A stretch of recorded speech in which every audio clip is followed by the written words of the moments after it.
Welcome back, Red Spotters, another show here on the Red Spotlight podcast. I'm your host, Alexis J. Soto, joined by the usual people, but they're great. Well, we'll see. They're alive, but we'll find out this week to see how our mental state is. I'm joined by Peter Martinez and Alexis Moreno. How are you two doing? Nah. Yeah, we're there. This is episode 237. We have a review coming up by Spike Lee's latest film on Netflix called Da 5 Bloods.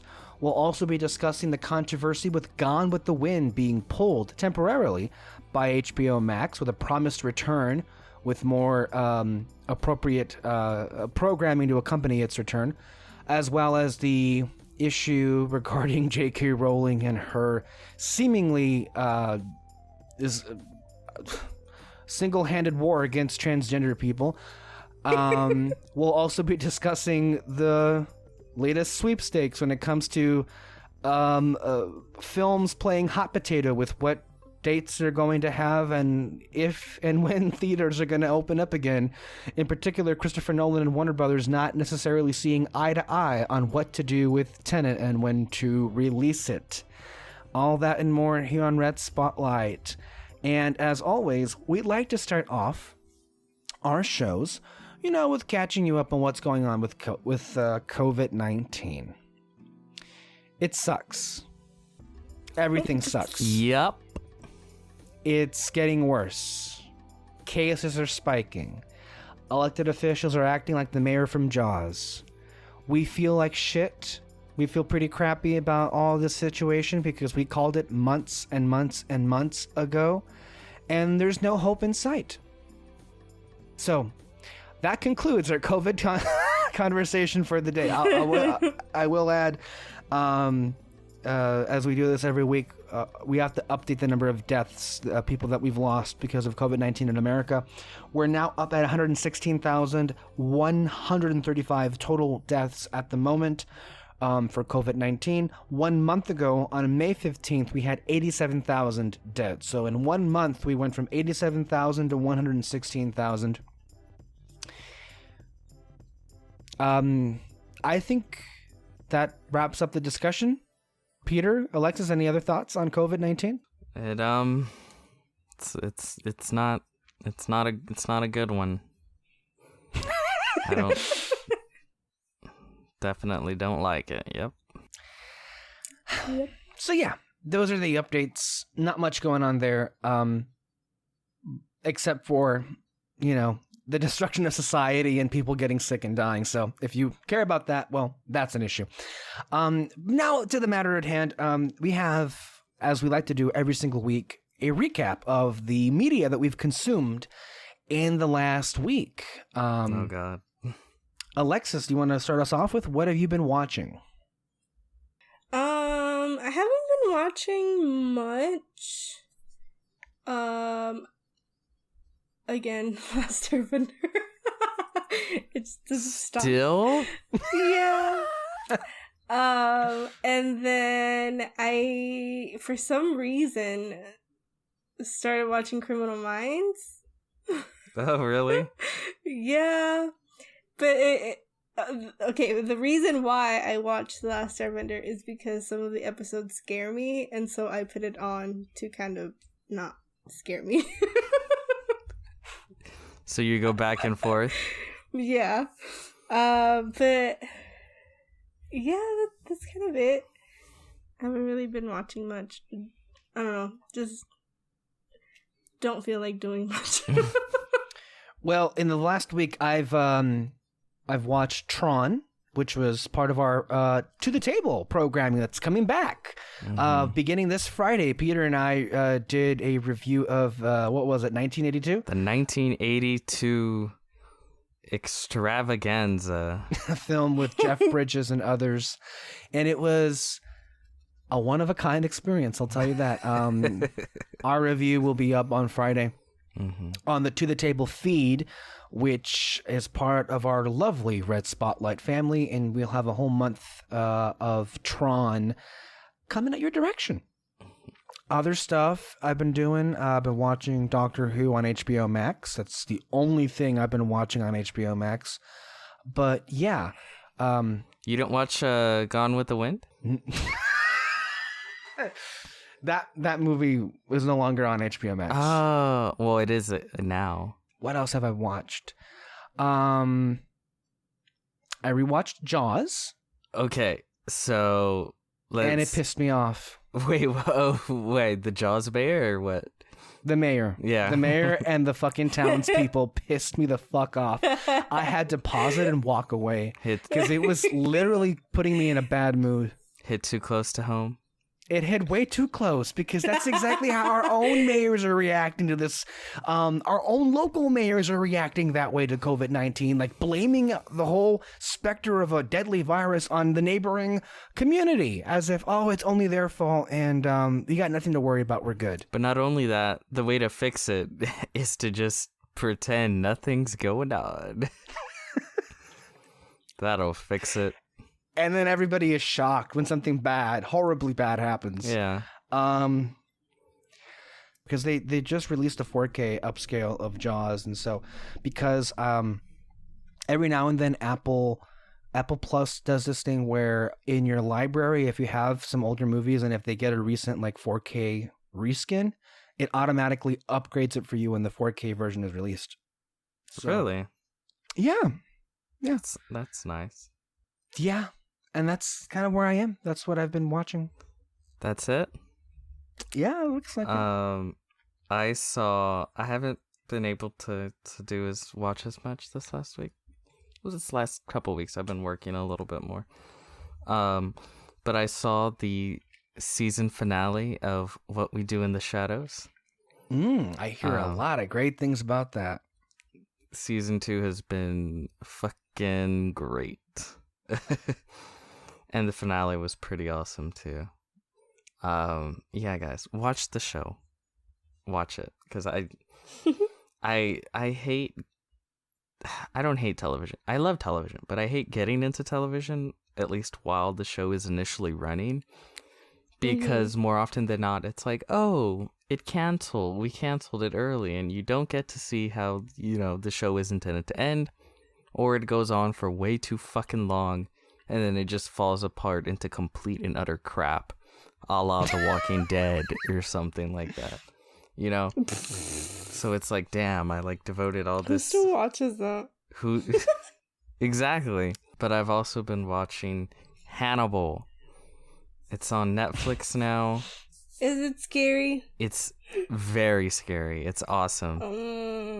It's like Criminal Minds, but betterer. See, Criminal Minds already like no, but like me. wait, it's so good. I'm surprised. Like rewatching it, I'm surprised it ever ran on network television because I'm like, because it's pretty fucking violent, but it's also weird and like dreamlike in a lot of ways.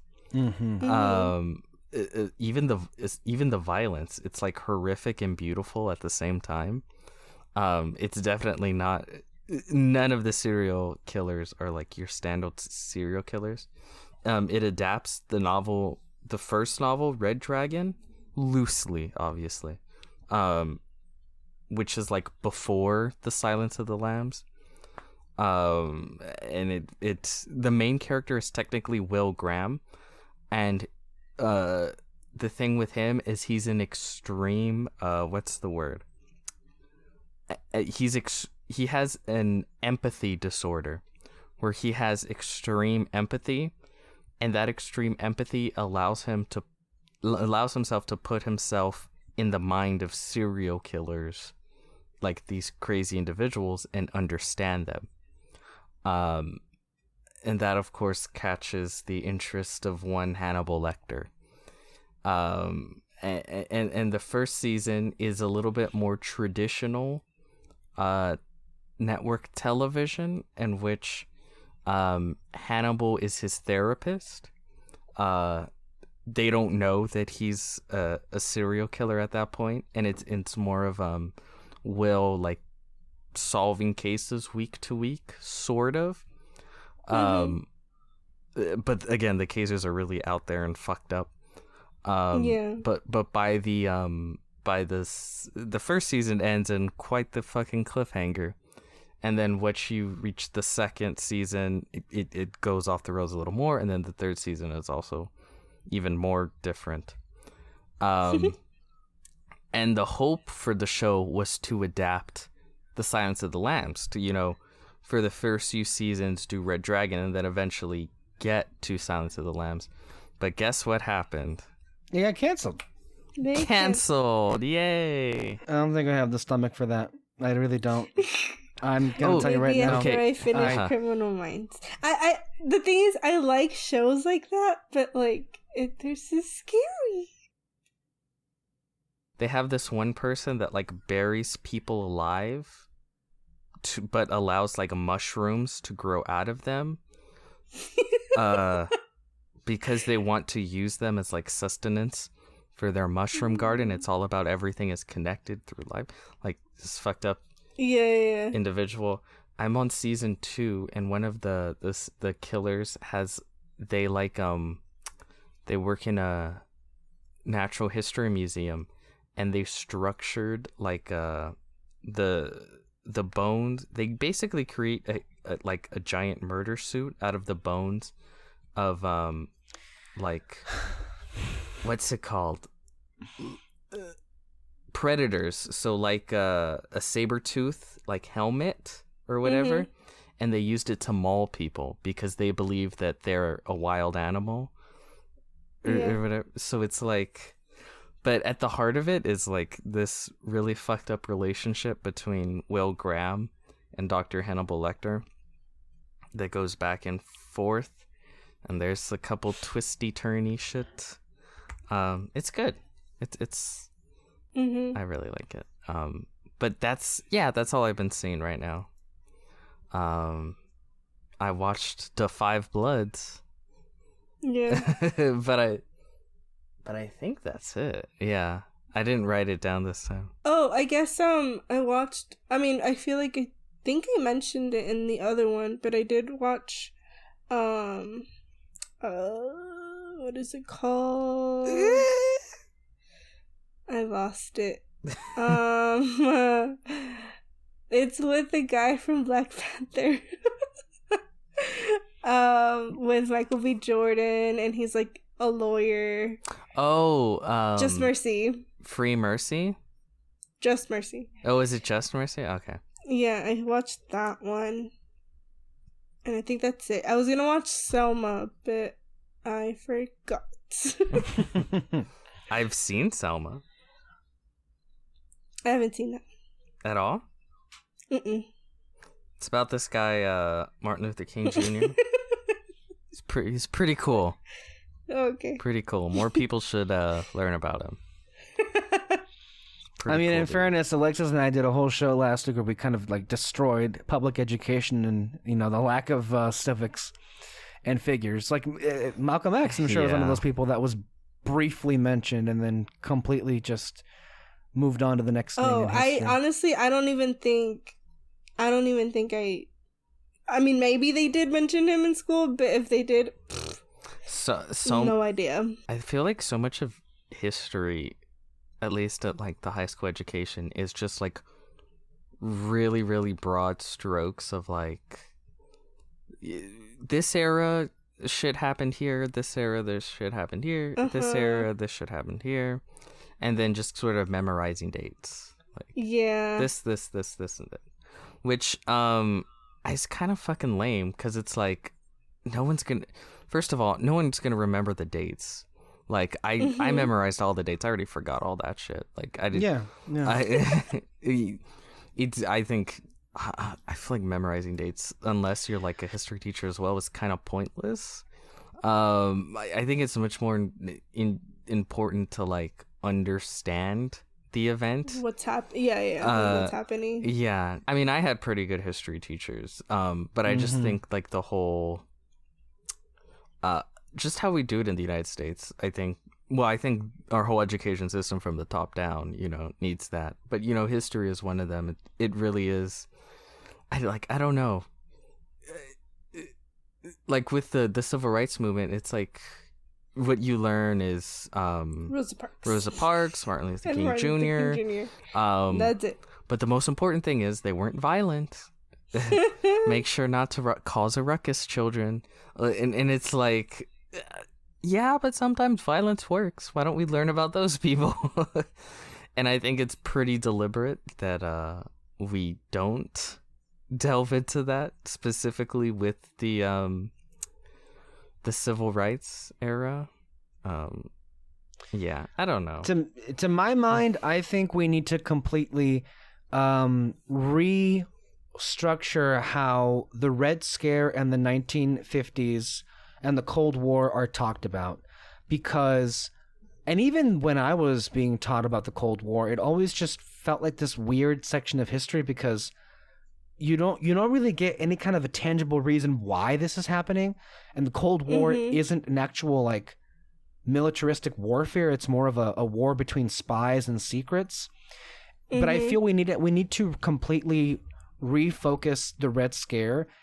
To me, I consider that like a shameful chapter in America, that we so brainwashed our own people with this anti-communist mentality. We need to go back and look at what we did wrong and acknowledge that we did horrible things. And also just like the general like timeline of the way that they go about things. Like every single history class that I took, like literally took like a huge chunk of that to focus on World War II. Like specifically World War II. Yeah, World War II is such, and I get it. It is like a very important.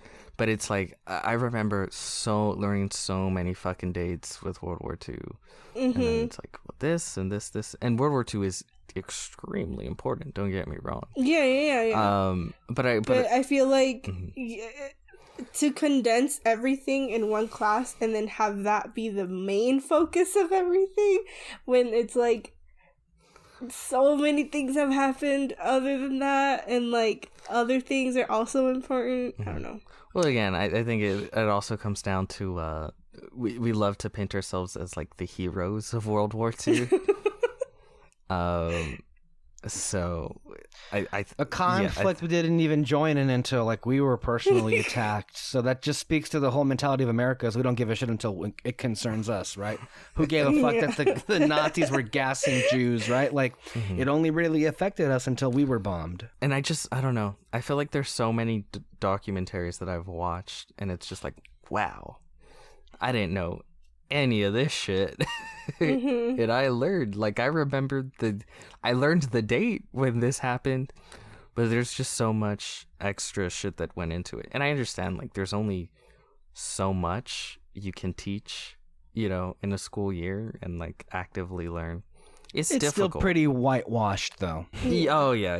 And then just like learning about like different people within also just like the country. I mean, yeah, I guess that goes into like everything just being very whitewashed and stuff. Like when we got into like the whole like Latin people stuff, like I honestly can't even like tell you like what's that guy's name? The immigrant guy. The immigrant guy? Oh no. His name is like, it's like right there. Christopher Columbus, the original immigrant? Wait, are you talking about like Cesar Chavez? Yeah, like all of that stuff, and like just Cesar like Chavez? I forgot his name. I'm sorry. The immigrant. No, it's the fact that you called him the immigrant guy. What the fuck?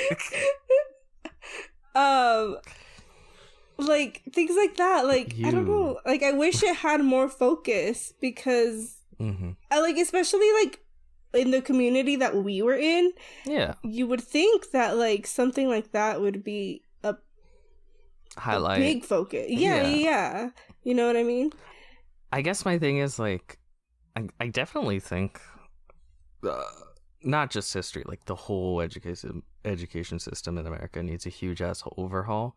But I also feel like I'm not smart enough to know how you would go about that. Like, where do you change the emphasis? You know, how do you change the learning style?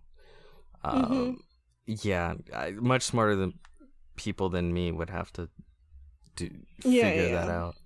I think something that needs to be changed is, and how I would approach it is, and again, it's hard to do it with kids in general, especially high school kids who don't give a shit, but I think there needs to be, I feel that it would be to a benefit to really stress the importance of why something like history matters to them, and it will matter for them in their lives. I feel like, to me, what I find most interesting about history is the psychological aspect of it. I've always just, liked studying human beings and their behavior, and like what kind of actions or what they think that leads them to do these, in some cases in history, horrible actions. I think the mindset of how people descent into that kind of a situation is what I find most interesting. And I feel like if you stress the importance of what this is more up front, perhaps you get more of a response. But again, we're dealing with kids who don't give a shit. So that's also part of the problem here. Yeah, I mean, I know there's a ton of teachers that work really fucking hard. Yeah. But kids just really don't give a shit. Like, genuinely don't. And it's tough. What do you do? Like, what do you do with that? I think the best thing to do would be to look at how other countries do it, because I think we're pretty fucking low. Oh yeah. Education wise, I don't know of like history how low we are, but I know for sure like math and science and a lot of those other type categories were pretty fucking low. I'm not exactly sure how low we are in like. But again, it also just goes back to cultural and community priorities. I think I was reading somewhere that there were reportedly some high school students, seniors in fact, that were accepted into Harvard this past year.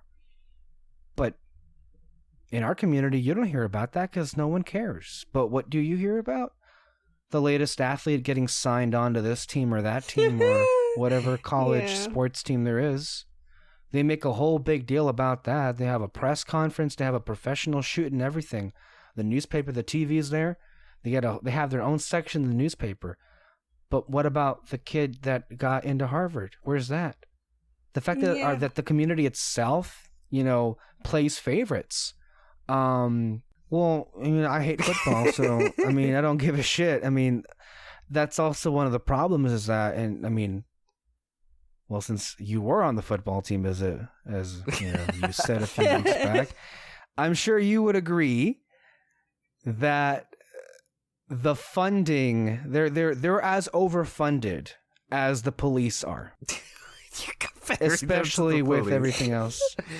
Oh my god! Well, I did. It does suck that. I mean, at a certain level, it makes sense. Just because, like, I think sports and shit, like, they make a lot of money. All the community comes out. Like it's a big thing. Like, it's a big point of pride, for communities. Not just ours, but like across the whole country. That's like a big thing for people's sports, and it should be, but not at the direct expense of actual education, enlightenment, and all of those things that will dictate what make you a human being. We don't have any kind of priorities or stress the kind of psychological and philosophical education that is needed. I agree. Like culturally, I think the whole country should put more emphasis on education, giving shit about that, and also like the arts, right? Like, I don't. I feel like just 90% of schools once there's budget cuts, it's like, sorry, the arts, sorry, band class. Like, that's the first shit to go. Yeah. Which sucks. I remember in, like, elementary school and, like, middle school, I always wanted to take, like, a sewing class in high school. And I was always told, like, oh, yeah, they have, like, classes for that in high school, blah, blah, blah. And then we get to high school, and they're gone. I think by, like, the counseling center or something, there was, like, a big board, like, in that hallway, there was, like, a big board of, like, people who, like, were in a sewing class and stuff like that. And, like, they would have, like, modeling shows and things like that. This was a thing? Yeah, they had, like, a huge board. They had, like, a dress up there, and then they had pictures of, like, people that had that class. I don't know how long, like, it was between that time, but, yeah, I would always get so mad, like, walking by there, because I'm like, wow. I remember watching a bunch of 80s and 90s family shows where the kids would go to, like, home ec classes in high school. Those are, like, where they teach you how to cook, and I'm like, where did that go? Again, to be fair, we live in a pretty small area, because I have family that, you know, has lived in bigger cities, and, like, they would tell me the different clubs that were on. I'm like, what the fuck? Yeah. They had fucking, like, Quidditch clubs and shit like that. Yeah. They'd fucking play Quidditch. Well, like, I was the only one in my family who lived in Brawley, and all of my other family members lived in San Diego or Tijuana, but Tijuana's, like, a whole different thing. World. Yeah, but, like, you know, I would always hear about them, like, oh yeah, I'm, like, doing this and that, and, like, I'm president of this club, and all of these things, and I'm like, what the hell? Like, what are you talking about? And honestly, like, it's kind of sad, because, I don't know, I feel like the only thing I did in high school was soccer, and, like, I did make friends there and stuff, but it wasn't, like, I don't know, like, I wish I had more things to do than that. I think that's just more like small town woes. Well, yeah, it's interesting because an interesting aspect about our small town and our small community is that there is a rampant issue of teen pregnancy. It always has been, always will be. But there seemingly is no sex ed. Yeah. There was no sex ed. That's true. They really, maybe there is now. Like, I don't fucking know. But I don't think there is. I highly doubt it. I highly doubt that shit because we have ultra-conservative parents that don't want to even mention the damn thing about it. But then you go to other high schools around and, yeah, they had sex ed. And I'm like, what? I didn't get that damn thing. Hold on. Maybe I'm wrong. I think I remember in junior high. It was in elementary school. They mentioned it like one time. Yeah, but I could have swore had, though. like, but like it was like we had to get a permission slip. Oh God, really? It shouldn't be permission slips. You have to know about it. Wait, I remember this, but it was in elementary school. Okay. It was an assembly type of thing. Like, they took you to the cafeteria because we didn't have, like, actual, like, assembly places. You had to get the permission slip, but they separated the boys and the girls, which I think is, like, I don't think that's right, but whatever. Because I remember asking the boys, like, what they talked about, and they talked about, like, you know, like, body odor and, like, hygiene and, like, all hair. of these things. And yeah. And then, like, with us, we talked about, like, menstrual periods and, like, things like that. And it's like, they didn't know any of that. At least, you know, to my knowledge. Like, I don't think that they mentioned that, and I feel like that's wrong. Well, like, I've talked about this before. Like, when I say, like, taboo type shit, like politics, religion, sex, like, I don't think they should be taboo. Like, they should be the least taboo shit, because it helps us better understand each other. And if it's like, if you can teach young boys at an early age, like, the shit that women go through, I definitely think that would help a lot. Like, both sides of the coin, you know what I mean? And vice versa. And then also, just like, there's been studies done where it's like sex ed helps a lot, you know, teaching, not telling kids like be abstinent, Like that shit never works. You gotta tell them like, no, when has be that ever safe. worked? It doesn't work. You gotta tell them be safe and teach them how to be safe. Yeah. So, and I 100%, it's important, but I understand how people get like uncomfortable about that shit. Cause like I get uncomfortable about that shit. No, But it's understandable, but I feel it's that has no important. place. That suck it up.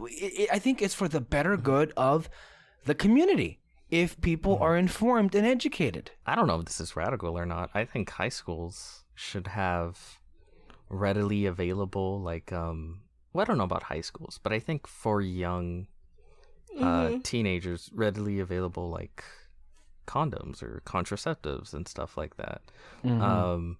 Because as much as Don't tell you the Catholic want- Church that, because they will burn you in effigy.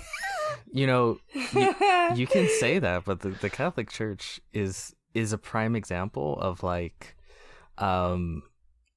we don't really follow, like we're devout Catholics, but we don't really follow what's going on, because I think I've seen several polls like by Catholics, and it's like, you know, how many are gay, how many engage in premarital sex, how many do this, how many do that, how many are accepting of this and that.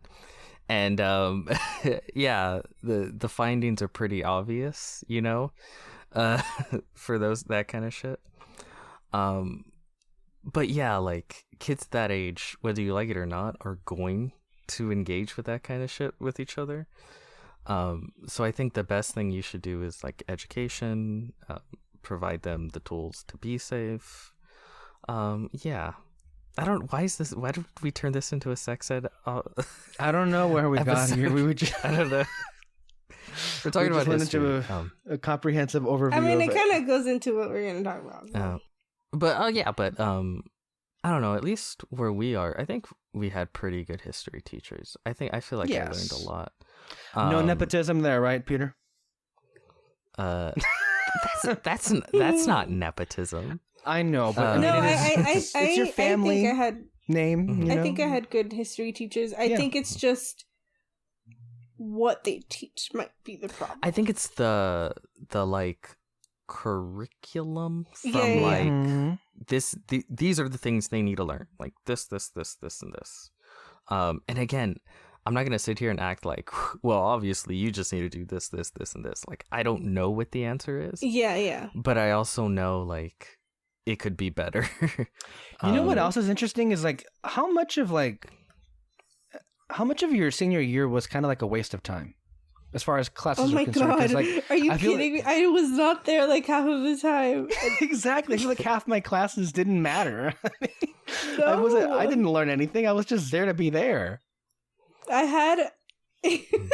Oh. I had a class that it was like night school basically because I failed like a math class. But it was like they changed it so it doesn't need to be night school. It's like during the day. Mhm. So I had that. I was a TA and I had a free period. Yeah, I had a couple free shit too. Yeah, I was probably there half the time. And I think they should mitigate that by I feel, yeah. We got too much free time. I'm going to be honest with you. But I think this is something that I don't know why they don't do. And I think they should. Is have classes like specifically for seniors. I don't know what you would call it, like being an adult 101. Yeah. Where you 100%. where you learn like basic shit that you have to know. Taxes Yeah, and like shit. taxes. Honestly, like I think home ec is like Oh, that's so vitally very important. important Because like, so many people like, don't know how to cook. and I hate that it has like this thing where it's like, oh, only girls take it because you learn how to cook. But it's like, but you're learning how to take care of yourself. Like, and it's not just cooking. Like, it's, you know, other basic needs that you need to survive. Like if because if Kyle was here, he would tell us, but there's a reason why he isn't here, is because during this pandemic, he has to work 50,000 hours because he works at was it Pizza Hut, Papa John's, Domino's. Domino's. Oh, that closed? No. He works at Domino's, and it's like he Yeah. talks about how people order pizza every single day. There are people that are there every single day because we're in a pandemic, and I guess like restaurants are closed and shit. So the only thing they can get is pizza. But I'm like, that's sad. Like that so Yeah, many yeah. people can't cook for themselves and provide for themselves. And it's like, it's not like I'm that different. Like it took me No, yeah. like I'm not gonna lie. Thanks to my current job, like I've learned to cook pretty well, or at least follow a recipe pretty well. Mhm. But so many people, I think, grow up not learning that. And I just think that's such a vitally important skill, just to know the basics of cooking. So Yeah. when you're on your own, it's like, okay, I can do this, I can do that. Yeah, I because a lot of people, don't go on to college. A lot of people go on to Yeah. do this and do that. Freaking like washing your laundry, cleaning your bathroom. Like Well, I think I think I have met people who don't know how to clean. I've met people literally at work. They would tell me that people, because we have a carpet at work, so we have to vacuum every night. And literally they have to ask every single person, do you know how to vacuum? Because For there's been reals? people. Yeah, there's been people who are like, I don't know how to use this.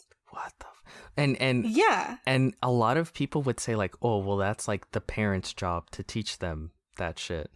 And it's like, sure, but like if a need isn't being met, I think for the greater like society, we should try and fix that. It's like kids that aren't eating at home. We should just go like, well, sucks to suck. Like, no, that's why we provide meals for kids in the school system. And it's like, I think if we want to create better adults, better functioning adults in society, and maybe parents for whatever reason aren't cutting it, I just think just like the basics, like Yeah. as an adult you have to do this, and this. And I think a lot of people, there's just sort of this belief that like, okay, you go from being a child like 17 and it's like 18, okay, you're an adult, go out there, figure it out, bitch. And like that's it. And and then you wonder why like a lot of people struggle and fuck up. And yeah, especially like I hate, like this is one thing that I really, really hated, like especially, I don't know, junior year, senior year, like applying for colleges, and like their instinct is like, oh, you're gonna get loans, you're gonna create debt. Obviously they don't like word it like that, but like, and I feel like I never really got the option like for IBC or like anything like that. It was always like, you need to go to like a college and like do all this shit. Yeah, there's this weird, I will say there's this weird like pressure where it's like you have to go to the biggest most expensive college you can think of. There's that, but simultaneously there's also no direction, even like for any other alternatives. Like you almost feel as if you reach the end of your senior year and they kind of throw you at the wolves and it's up to you to figure out what you want to do, but there's not much guidance. At least it doesn't come across like that, Yeah. And again, it can be, I understand it can be difficult because it's like hundreds of fucking kids, and it's like, fuck, like what do you do? Yeah. How do you guide these kids when these kids don't even know what the fuck they want? And you don't know them that well, because how can you? There's fucking hundreds of them. I guess sort of just this emphasis on there's only one way, you have to go to college, has to be the most expensive fucking college out there. And if you don't do that, fuck it, we're shipping you off to the military. like that kind of shit. And it's like, I wish there's just more push to go like, hey, like maybe education isn't your thing, trade schools, this or that. Just, I don't know, just opening up the options more for kids, because there's a lot of smart, brilliant young kids out there that it's just school is hard for them. It's they're just kind of not built. There's something more, I feel, problematic at the core of all this. I feel there is something deeply wrong when so many kids say, I've had a horrible experience, I don't like anything in school.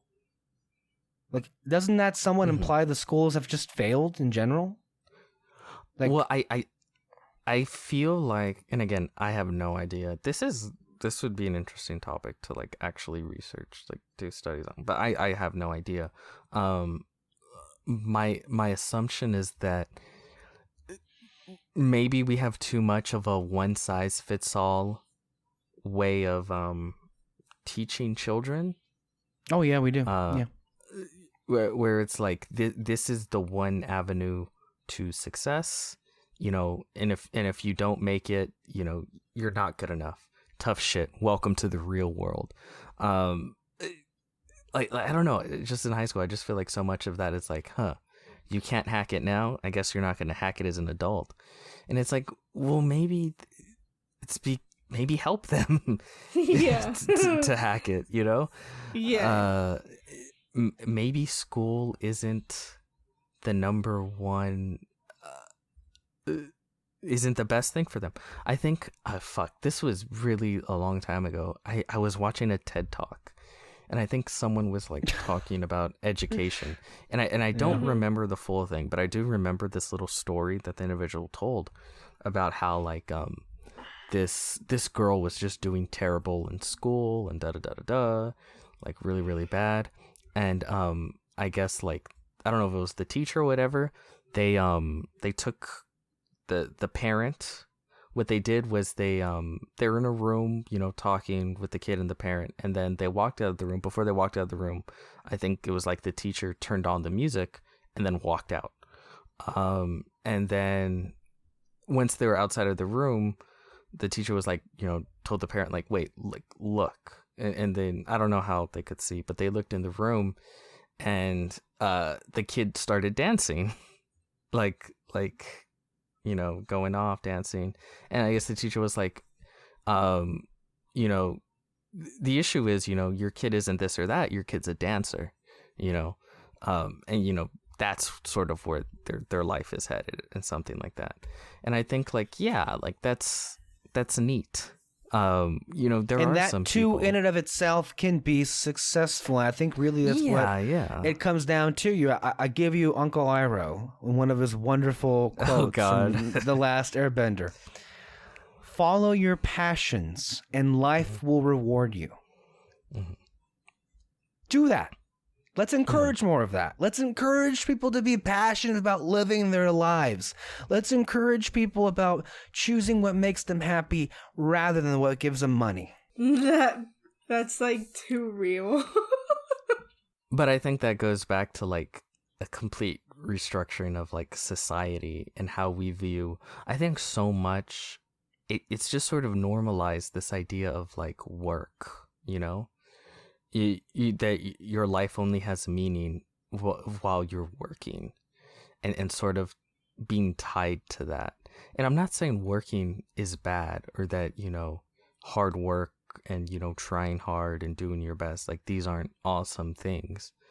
But again, it just sort of goes back to that one size fits all, where it's like, oh, like this person is really passionate about this and this is sort of their life. Fuck that. Go get a corporate job. Go start making money. I mean, that's like literally has been me since I left high school. I don't know why, but like it's funny because my parents in high school, I wanted to be a chef. Mm-hmm. I don't know why. I have like this thing in my head. Home ec must have been a real letdown for you then. Yeah. No, the funny thing is, I don't eat anything. No wonder you ranked Like- Ratatouille so high on our Pixar list. Like, and I don't really like cooking. Wait, what? So, I know. Wait, why did this? I was little. It's fine. It's fine. And then, my parents, like, sat me down and they were like, listen. Listen, idiot child. Maybe choose something else, you know? But they gave me that, like, encouragement of, you know, choose something that you like, choose something that you're passionate about, which later went into, like, costume designing and stuff, and just, like, working in, like, movies or something like that in general is what I wanted to do. And they like encouraged that. But then, like, once I left high school, it just kind of all went out the window. I love how we've just given up at this point. This is just full-blown therapy. This podcast. Oh my God, because it's true. We're just like airing out, like, oh God, damn. Well, we started at like, I think we started talking about like movies with Black history. Then we turned it to history and the education system, and then issues there, and then I think John Hughes movies. And just talking about how shit should change. Yeah, yeah, it sucked. And I think it especially sucks for our generation, and then it's gonna suck more and more for younger generations as Well, can I add a little bit to that? Because, you know, I've been in classrooms this year, especially with the younger ones, and as a sub. And I've said several times on this show how completely shocked I was at how radically different things were. I mean, just the simple fact that they do 95% of their work in class on a computer, on a Chromebook.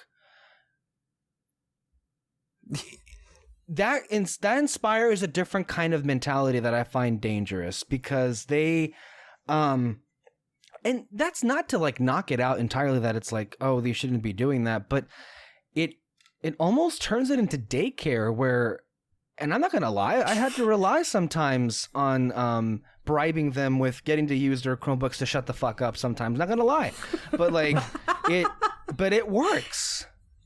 They love that thing, like, especially since they can't use their phones, and don't let them use their phones. Oh my God, that's a different thing altogether. But they, God, it's so different from even when we're not old. We just got out of high school a few years ago, but it's so different than it was even just a few years back of how, yeah. Well, I think because, you know, how rapidly technology changes, it's like you're gonna need a certain level of like basic proficiency in computers for whatever you do. Of course. That's another thing that should be required. In high school, like, starting my classes, and then, I mean, I maybe made that mistake, but I have to take, like, online classes, because, you know, I work a lot, and I also choose to do that. But a lot of the things that, like, I have to do, I don't know how to do, because it's not, like, I never learned it. I didn't know how to do it. Like, I knew how to do, like, basic PowerPoints, barely. Yeah. And like things like that. Oh yeah, like, that's right. Yeah, and like one of the biggest problems that I have is doing citations. Oh my God. I don't get it. I don't understand it. That's so like, hard, right? It took me years. It's so, yeah. I don't get it, and I hated it. I had to ask David for like so much help, and even like looking it up and like how to do it. It's so confusing. I hated it. You know how bad it got for me one time? It was my first year of college at IVC. And my English professor, who I didn't care for, but partly because his indifference, I should say.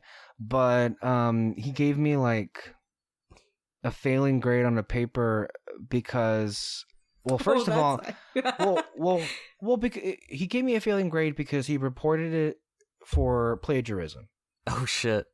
And that was because I included quotes, but they weren't properly quoted. So he wasn't sure if I was doing it on purpose or if I just didn't know how to quote. But whatever happened, the grade ended up, it being bad either way, on top of potential plagiarism charges that the college could pursue against me.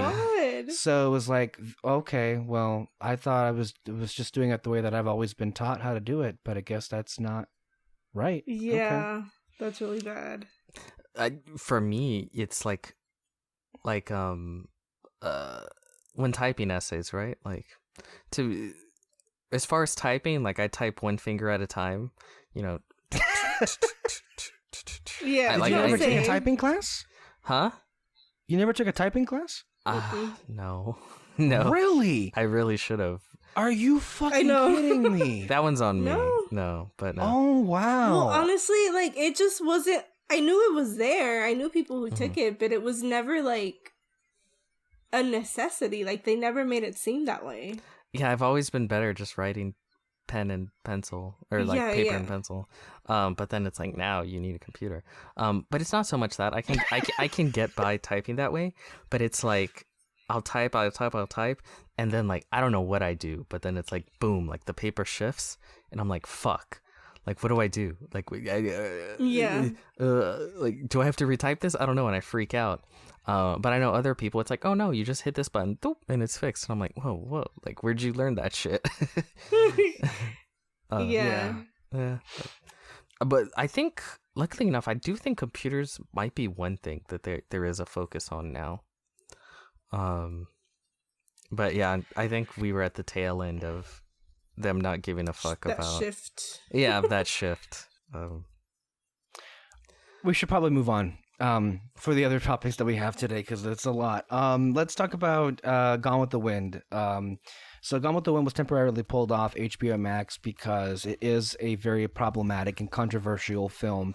For those not aware, Gone with the Wind is known as the most successful film of all time. Not adjusting for inflation or adjusting for inflation, whichever one of those that goes. But it is the most successful film ever made from a financial standpoint, and generally regarded to be one of the most just obviously famous movies. And it was the subject of some controversy. Peter, I want you to lead off this conversation, okay. if you would. Okay, I think it's great that I lead this off because I was the only level-headed one about this. When this thing first came to light, there were certain people that, shared this with certain opinions, like, oh my gosh, this is heavily in contrast to what WB did when they released Looney Tunes, back in the day. But to me, at least, it was very fucking clear that it was only being removed temporarily because of the highly charged times we are in at this very second moment, and that there would be no, obviously it's fucking Gone with the Wind. They're not gonna permanently remove this fucking movie, or they're not gonna alter Gone with the Wind. Like, it's not happening. They're not Disney. They don't destroy their historical fucking films. Luckily, like I had assumed, they did something similar to what they did with Looney Tunes, which is, they have like a before you see the film, they have good night. They have a good night. Good night, guys. They have a short introduction by I don't know the name of the woman, but I think she's obviously very smart and has a PhD in something. I don't know. Discussing, the cultural issues that come along with Gone with the Wind. Like to say, like, hey, I haven't seen it. They have that in front of the movie? Yeah, that's what they've done. Oh. That's what they've added. And then there was a hint that, they might do that for other films going forward, which, by the way, I think is fucking awesome. Yeah, that's yes. really cool. Yes. I think that's so cool. I think that's easily the best thing you could do. And a part of me almost wishes, again, Disney would do something, but like for children, and like calmly explain to them like, hey, this is racism. It was at the time, this is the way it affected kids. And, this, and basically just explained that shit, and why maybe the portrayals at the time didn't seem like they were wrong, but they absolutely are, especially today. I would, but explain that, for a child and the way they could understand. And I'd much rather have that, before films, instead of like editing shit out or just removing them entirely. But yeah. That's basically the story of, as far as I know. And as far as your perspective is concerned, I think Alexis and I agree wholeheartedly. And since they do have Turner Classic Movies as a banner on HBO Max, I think it also would be the added benefit to improve and expand their programming of things that you could do for education on film, which I think, since Filmstruck is dead, and, there is Criterion Channel, but HBO Max, I think, would be wise to utilize Turner Classic Movies. Yeah, they are, aren't they? Yeah, they are. But I mean, to, let's say, make programming exclusively on HBO Max with Turner Classic Movies per se. I don't know, like more stuff. Like what can you do? The whole point is that it's fucking old. Well, yeah. I mean, I think. Well, what comes to mind? Do like an hour special on Gone with the Wind and why it's problematic. Yeah, I could see them doing to like accompany it, little documentaries, or at the very least, like or a roundtable discussion with like critics and filmmakers about the legacy of the movie and like all that stuff. I know you guys haven't seen it because it's exclusively on Shudder. But I think I've talked about Gone with the Wind. Yeah, Gone with the Wind. No. Fuck, what's it called? Fuck me. Some horror movie with people that die. No. It's not a horror movie. It's a documentary about black horror. Oh, I've wanted to see that. Oh, it's on there? Yeah. And it's... Do you have a... Okay, can you give me the login? Because I really want to see that documentary for Shudder then. It's really, really good. And it really delves into like the cool shit, and the improvements, but also a lot of the bad shit. Like no joke. Like if I watch it sometime this week, we can review it next week. Because I think that's an amazing subject. It's really interesting, and I think it's really, really good. And then they even talked about certain movies that I'd never seen, and I'm like, wow, that's like I want to check that out. But yeah, and again, this ties back to the whole history thing. It's so history is difficult, I think, to teach because there's always it's not like math or anything where like there's a clear like 2 + 2 = 4. Boom, there, done. History is messy. There's many different points of views and opinions, and it's hard to just it's hard for people to learn when it's just like on this date in 1722 this happened, and then not really delve into a lot of... It's hard to delve into that because then you get into opinion and then the way certain the history people felt, certain itself points of is views presented, and then how it's presented.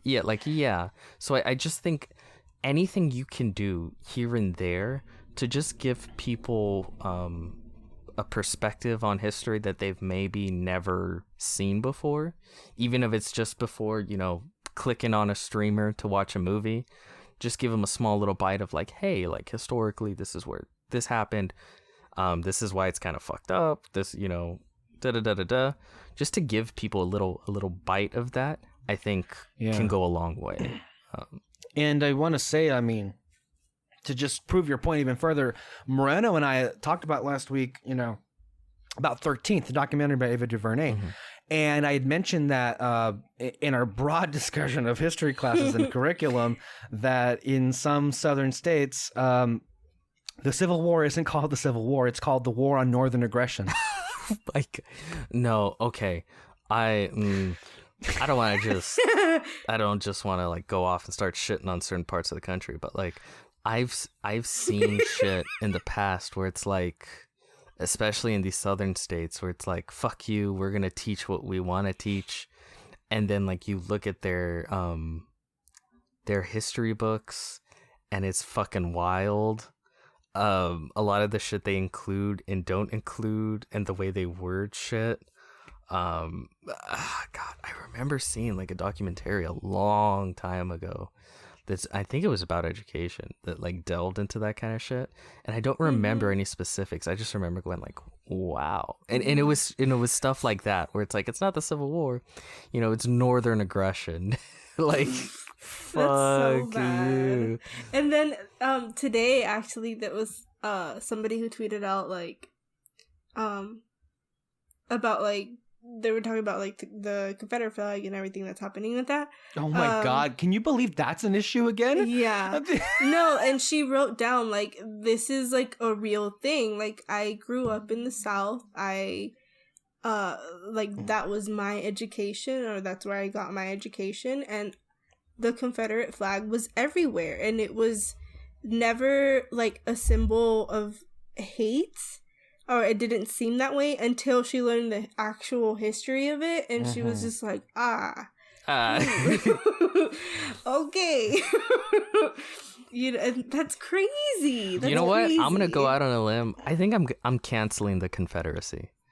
I think they're canceled. I wrote this social media post about this, and feel free to disagree if you have any disagreements here, Peter. Since you're the one that has most issues with how I phrase certain things. Well, so here goes. You have a lot of emotion to the way that you usually phrase. Well, let's see if this was calmed down in response. This is in response to a headline in Newsweek that said that more people see the Confederate flag as a sign of Southern pride than as a symbol of racism. This is what I responded to that.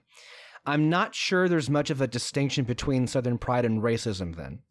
I don't know what pride you can get for being a bunch of murderous traitors that fought to keep black people enslaved. That's not a righteous cause, that's a hellish cause, and it deserved to die.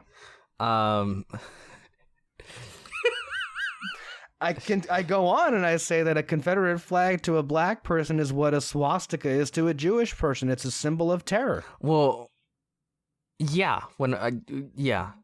That's bad. Well, I guess my thing is like, you wouldn't let other people get away with this. You know what I mean? Like, if a German person like flew a Nazi flag, you wouldn't let them get away with going like, whoa, guys, I'm not a Nazi, okay? I don't have a hateful bone in my body. This is about German pride. This is about our history. Come on, guys, like, don't be ridiculous. You don't want me to be prideful about Germany? I can't wave my Nazi flag. Like, I think a Confederate flag is just as offensive as the Nazi flag or like a fucking ISIS flag. Like, and I don't understand how people don't see that. And again, I guess because it's a symbol of terror, it's a symbol of hate. Yeah, and it represents a cause to keep people in chains. And again, to a certain level, I get like, there are people ultimately are sort of a victim of their circumstances, whatever that may be. So to a certain extent, if you grew up in the South and like literally, your parents, everyone everyone you've ever loved or cared about, they all it's just a normal thing, like, oh yeah, that's the flag and it's 'cause we love the South. I understand how it might be difficult to wrap your heads around it. But if you do just like a minutia of research on the flag and like, I don't know, the Civil War, not the Northern aggression, the Civil War, don't maybe read a book not from your local school if you're in the South about the Civil War, then it should be pretty easy to come to the conclusion like, oh, this is kind of a no-no, like... This This is no bueno. The same thing for like the Southern statues that everyone's fucking crying about now. Oh my God, that's a thing still. Yeah. Every time there's a Southern statue, people are crying on Twitter. History. And it's like, I don't know about you, but like, I've never learned history through just staring at a statue. In fact, most statues I walk by, I have no fucking clue what they are and what they mean. Much less give a fuck. I mean, that's just the reality. It's just a statue and it's there. But really, the Confederacy, I call them a bunch of murderous traitors. That's what they were. That's exactly what they were. And they lasted like someone pointed this out. I think it was on Twitter, and it was a pretty good point. It's like people were like, "Oh, that's our heritage. This is this. This is that." And it's like the Confederacy lasted like 5 years. Like, you know how sad it is though. How little it lasted. So I told this to David. This was hilarious though. Joss Whedon tweeted something, retweeted somebody that asked, name something that lasted longer than the Confederacy. And Joss Whedon tweeted a picture of Agents of S.H.I.E.L.D. Damn. I mean, somebody wrote, my marriage lasted double, like twice as long. Twice as long as the Confederacy. And it's like, it's. I get then, and also like this might be the number one thing that pisses me off is that for a lot of people, they're just not honest about what they believe and their feelings, and they hide behind like, no, I'm not racist. I don't hate certain kinds of people. This is about heritage, you know, and you see that constantly with certain groups of people. They might be wearing red hats if you don't know who I'm talking about. And it's constantly just not having the not to be vulgar or sexist here, the balls to just come out and just say what you actually believe and fucking own it. Like these. It's well, I mean, I guess that's pretty on par with the Confederacy, but they're just kind of like cowards, and they're not honest and upfront with their beliefs, maybe even with themselves. Yeah, fuck that flag. I don't give a fuck. No. Yeah. So in all seriousness, Gone with the Wind should be treated with that level of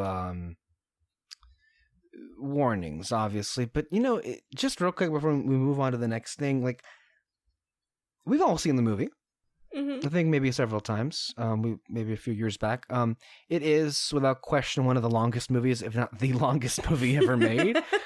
The thing about it is that it is weird because the most problematic aspects of it are that it does feature racist depictions of African Americans for a start, but then it even goes several steps further by the whole thing about this movie is that it's trying to create sympathy that the antebellum South, the South during the Civil War, as a way of life was extinguished and exterminated. And it's, I think you can consider it, at least I consider it to be problematic that it's creating sympathy for something so vile and hellish. Yeah, and again, it's like if there was a movie about like, oh no, you know, the German way of life was ruined. And it's like, you know... Well, people, there was a movie that people did kind of feel that way. I can't remember the name of the movie, but it was like this black girl falls in love with like a Nazi like teenage soldier, and they're kind of like, why are they doing this? Like, this would never happen. Like, is this like an old movie or no? It came out like maybe a year or two ago. Oh, really? Yeah, and they're like, why are they? It's like you're giving sympathy to these Nazis, whether they like know it or not, like what they're doing because they're young and stuff. But it's like, no. I never heard of this movie. Yeah, let me see if I can find it. But go ahead and keep talking. Yeah. But what I was saying is it's weird though, because like I think most people like that movie or remember that movie because of the melodrama. Yeah, I don't think people usually, or maybe it's just sort of been just programmed not to look for it. You know what I mean? To think about that side of it. But whenever I would hear about Gone with the Wind, that's not the first thing that people would talk about. But then you watch it and it's like, oh no, this is definitely here.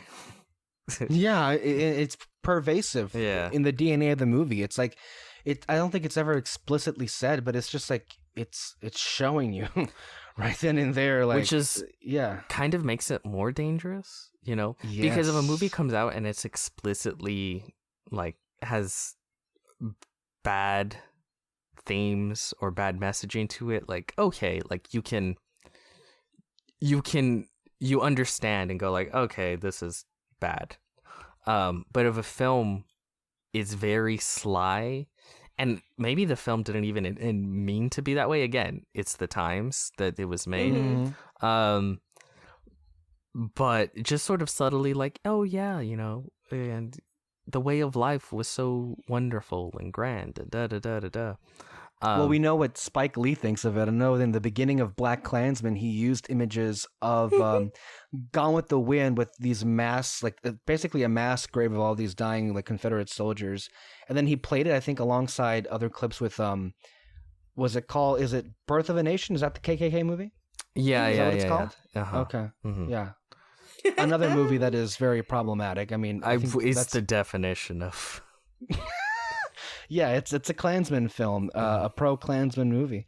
And then other scene, one that kind of stuck out, but one of the images from Steven Spielberg, his film Empire of the Sun, is when young Christian Bale is I think he's in China. And is it China? It must be, yeah. And Japan? Was it Japan or was it China? Because Japan comes in and invades, don't they? Isn't that what happens? I haven't seen that movie in a long time. Well, there's this image where this town is invaded and all the people flee, and it's like, it's awful. And then while Christian Bale is abandoned as a little boy, he sees a billboard of Gone with the Wind. Oh. I don't know. That must have been intentional, considering the circumstances in the South and how they were ravaged. Yeah. That'd be really interesting to see. So the movie's called Where Hands Touch, and from the trailer you do get that sense of like kind of like sympathizing with the Nazis and that sort of stuff. Apparently the director was like, no, like that's not like what the movie is, like it doesn't show them that way, blah blah blah. But it's like, this is like the marketing for your movie, like I don't know. I've never even... And to also talk about why, you don't cancel this outright. Well, I mean, from a stagecraft and technical perspective, it's an amazing movie. Well, also, it's like, at what point do you stop? Gone with the Wind, it's such a culturally important film. Yeah. Like, it's basically the biggest movie of all time. Not adjusting for inflation. And it's one of those things where I think it's just such a part of the DNA of our culture to just sort of deny it or to act as if it never existed is kind of ridiculous. And again, it goes back to that thing of like, to deny it is to deny that racism ever existed. And I think... And one other aspect is the actress Hattie McDaniel, who won the Academy Award for Best Supporting Actress, the first African-American ever to win an Academy Award. Yeah. For this movie, interestingly, of all movies, right? Gone with the Wind. Interesting bit of irony there. I mean, no, it makes sense with the Academy. I mean, her character was called Mammy, so... Yeah. I mean, there... And again, that's a certain type of black character. Right, that right. was very prominent. And you all know the story that the hotel in which they were holding the ceremony wanted to keep her out of there because it was segregated. Yeah. And the best that the Academy could do was to get her a seat at the back of the room. Yeah. Away from the rest of the Gone with the Wind stars. Yeah. And I don't know. I just think that's some shit that shouldn't be forgotten.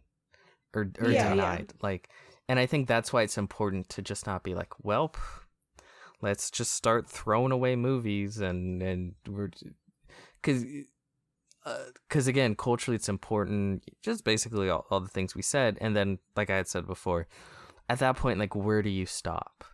Like, obviously there's certain films, well, like Nazi propaganda films, even those I don't think, you know, should be destroyed or forgotten. Like, that's a part of history. I don't think we should be playing that like, hey guys, Yeah. you know, Saturday night, let's go fucking look Yeah. at an old Nazi propaganda. Like, no, obviously. But they should be, you know, they should be in a museum. Pulling a Kyle. Yeah. I like that they're like in documented. Yeah. And Like, this is what we'll say about the Confederate flag and Confederate statues. Put them in museums. That's perfectly fine. That's what the museums are for. I mean, you know, actually, I wouldn't even go that far. Fuck it, tear those things, because a lot of them were made like in the 19s. They weren't put up during the Civil War. They were put up during the 1960s as a way, as like a fuck you to black people at the time. Like, nah, fuck that. For those statues, tear that shit down. Okay. Well, what I meant was documentation rubble. of their existence can be preserved in the museum. Take a picture. Yeah. But nah, destroy those motherfuckers. Again, tear down this statue. There's like a 400-year-old statue of, I don't know, Christopher Columbus. Yeah. Even then, didn't a Columbus statue get decapitated somewhere? Yeah. I saw. Fuck Christopher Columbus, right? Like, That's another thing about our history. Like, we're taught to revere Christopher Columbus in history. The Nina, the Pinta, and the Santa Maria. Yeah. That's another thing of history you learn, where it's like, the first Thanksgiving, you know, you learn about the first Thanksgiving, and then it's like, anyways, moving on. What happened as a after? kid? Genocide. And then later on, you know, you definitely touch on that later on during high school and that level of history. But as a kid, I remember it's like, oh yeah, you know, Christopher Columbus discovered America. I remember in like, I don't remember if we were in junior high or in high school, and then I don't even remember if we would get that day off, but for Christopher Columbus Day, would we get the day off from school? First of all, there's a fucking holiday named after Christopher Columbus. Yeah. What does that tell you? Yeah, I know. But I don't remember if we would get the day off. But I know for some every schools... Columbus Day we deserve another holiday, you know, to honor the Native people for the genocide. That the original sin was not slavery, as Peter says. It was the genocide of Native Americans. Yeah. That was the original sin. Like, and it continues. So, yeah. Well, I mean, they were enslaved as well. That too, yeah. Of course, What's it called?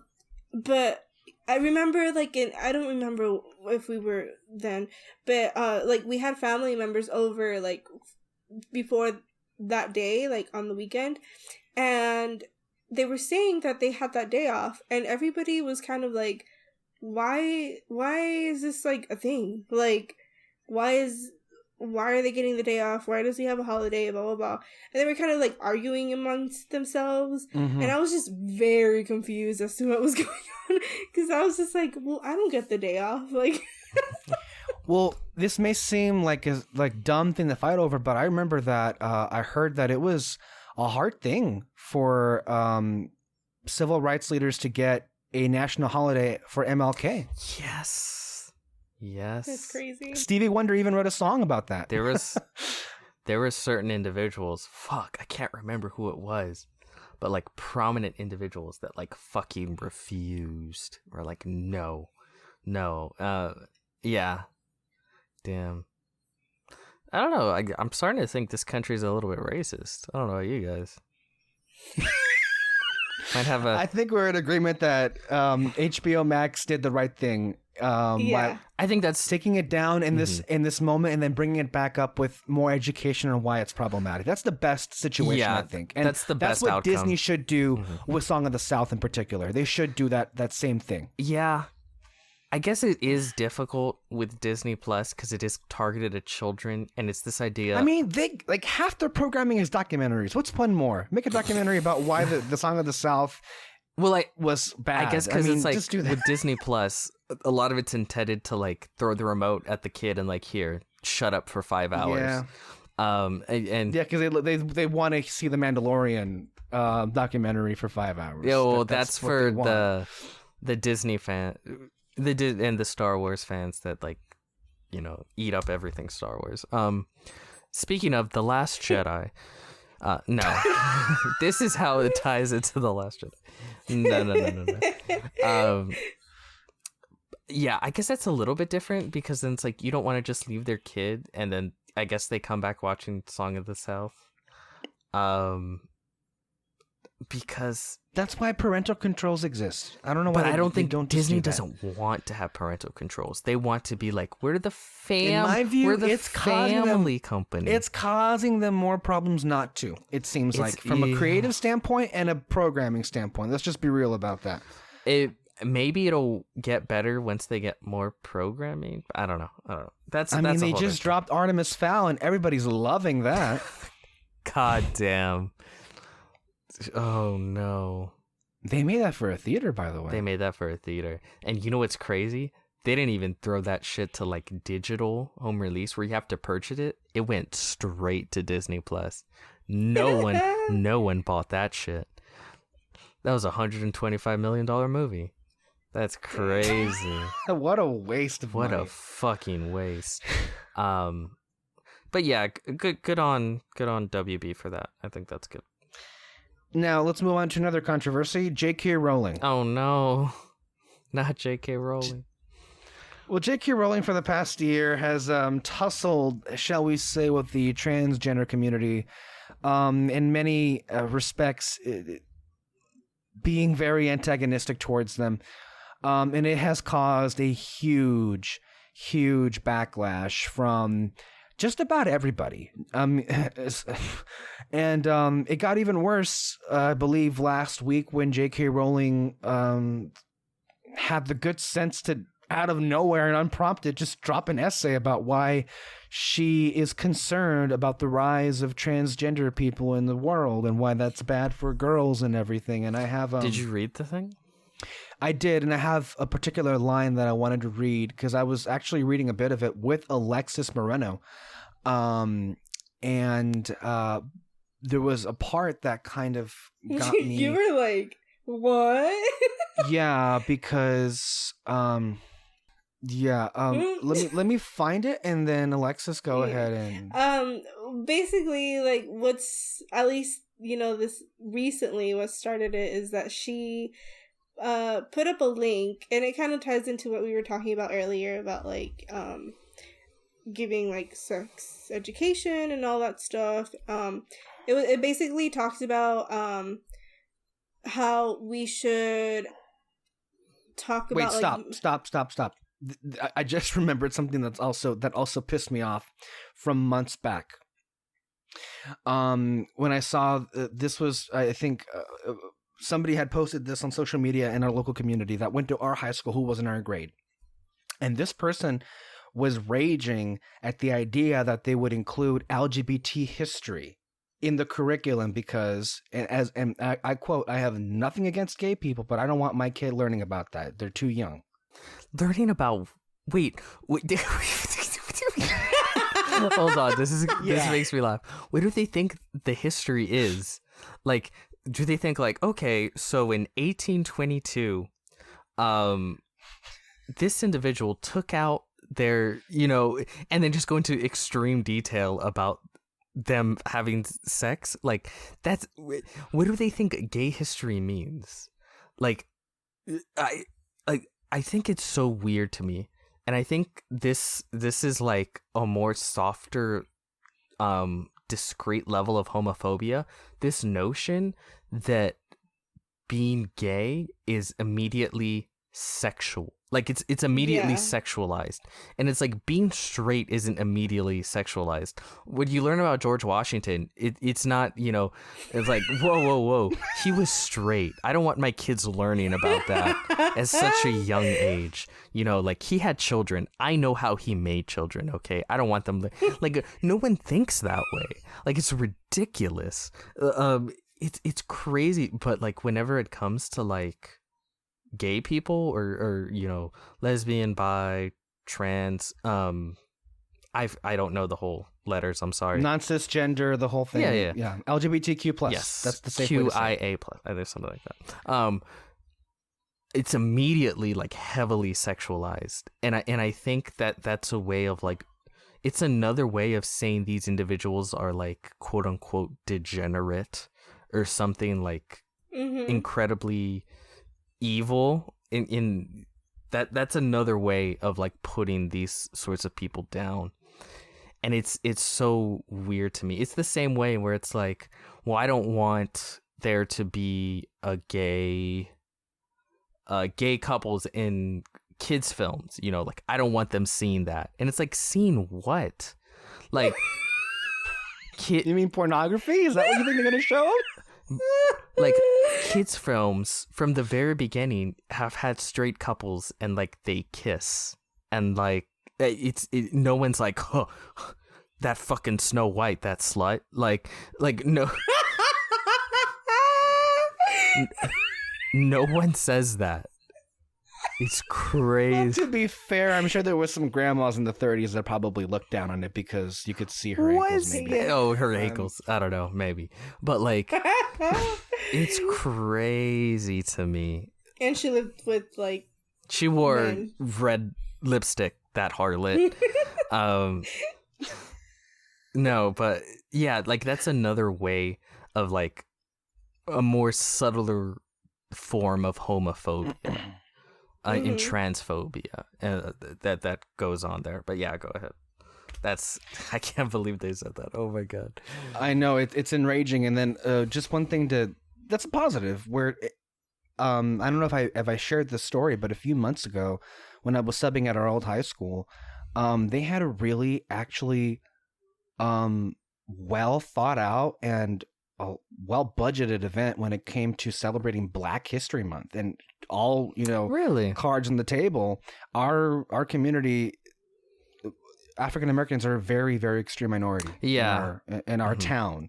So the fact that they went all out for an assembly and to celebrate Black history, they had guest speakers, successful guest speakers. They had music, they had show performances, video clippings. It was a big deal. That's really cool. It lasted a while too. And I want to make this real quick because we can sometimes, you know, sarcastically say negative things, or seem to say negative things about we live.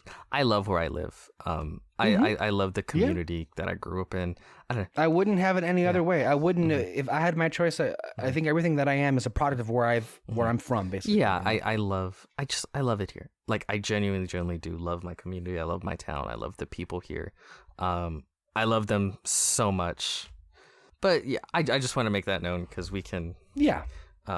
Not to be disparaging overtly. I mean, that's not what we mean to be. We want to be critical. I guess my thing is like, usually when we're critical, like, you know, like when we talk about like the education system, right? We talk about where we live because that's our sole point of reference. Usually, Yeah. but that's why I always say like, this isn't a local problem. This is a United States problem, and it's not like locally we need to fix shit. It's at a national level we need to fix it. Yeah, I just wanted to throw that in there. To clarify, and that's a wonderful point of clarification. Alexis, back to J.K. Rowling. Yeah, so she... she wrote Harry Potter. I feel that's... Some people might not know. Sorry. I should have clarified. Yes, J.K. Rowling is the author of the Harry Potter books. Yeah, some people might have not known. Okay, so the link that she posted is basically talking about how like when people talk about like menstrual cramps and like menstrual periods and stuff, it shouldn't be such an awkward conversation A between taboo thing, basically. yeah, and how we should change that, and also having more resources to supplies to help people who have them, you know, because some people might not be able to afford them or things like that, and how it should be more accessible. So the headline on the link, it says, opinion, creating a more equal post-COVID-19 world for people who, hold on, who menstruate. And then at the top, she quoted people who menstruate, and then she wrote on her own, I'm sure there used to be a word for those people. Someone help me out. Wumbin, Wimpound, Woomud. I did, before we get into it, when it comes to this issue specifically with J.K. Rowling, one of the things that angers me the most is, like I had said before, she's one of those people that isn't honest with what her opinion is. She dog whistles a lot. Like, it's very obvious that she's pretty explicitly, like, transphobic, but she'll never come out and say it. She'll be like, whoa. Like it reminds me of those people that, again, that are racist, and they'll be like, they'll use keywords like thug or say certain things like that, like, oh man, I'm tired of these thugs in our neighborhood. And then when you're like, man, that sounds pretty racist, they're like, whoa, who said anything racist now? Well, in this essay, she colored a lot of her language by saying that she didn't want to offend anybody, and she was being very careful about it. And then she also, I think, said at one point that she consulted experts in different fields of study. She consulted transphobes in certain fields of different studies. This is the part that I found really problematic in just skimming the damn thing. Alexis saw me read this in real time, and she saw my reaction. It was, I was, what? Like, there's this part where she says here that part of her concerns, she says this is how the paragraph begins. The fourth problem that she has is where things start to get truly personal. I'm concerned about the huge explosion in young women wishing to transition. Okay. I'm concerned about the huge explosion in young women wishing to transition. Okay. This is like if after they passed gay marriage, like, I'm okay with gay people, but it's a little worrying that all of a sudden all these men are coming out as gay. Like what's happening here? And it's like, like they feel free to be who they are. Yeah. Like, they've always been there. It's just they never had that freedom. They lived with that fear of, like, oh shit, I'm gay, I can be killed for who I am. Like it's not like they just like, oh, I see a gay person, I want to do that. Like, it's not. But like it kind of reminds me, again, it's all like the homophobic talking points that used to happen for gay people. Like it's a trend now. All these people are choosing to be gay, and it's like,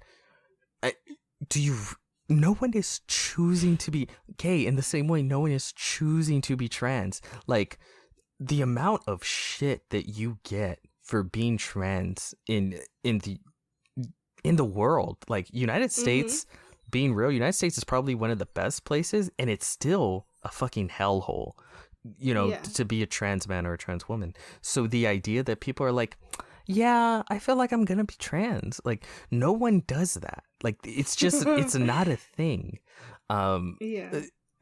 It's not a fad, as they want to, like, try and make it out to be like this latest hippish thing. They're trying to turn it into a fad of, like, oh yeah, people are just, they're bored, so they're just to gonna clarify become... for people who may not. I want to clarify this. I said the word FAD, not the horrible word FAG. Oh, okay. Just in case, like, my pronunciation may be a little off sometimes. Just to be clear about that. English that is his horrible. second language, so he messes up sometimes. Well, I just wanted to clarify in case people misheard what was said, Yes. because I don't want any problems there. as there have been in the past, it seems like. But yeah, there's something much more dangerous, I think, that's also even implied in that. So it's like, because she prides herself as a feminist, right, J.K. Rowling, and she said that she's concerned that women want to transition, as if, and the subtle thing that's implied there is that she doesn't consider trans women to be actual women. Yeah. And that women who become trans men, she still sees them as men. Yeah, her whole thing is like, I don't hate trans people. I'm just worried about men in women's spaces. Well, it's like, maybe the fact that you're calling them men tells us that you are being transphobic. Yeah. Well, one of her arguments is like, because after she posted that link, like everybody came after her, and so she posted like her explanation, and at the end it was kind of like basically saying that trans women can't have the same like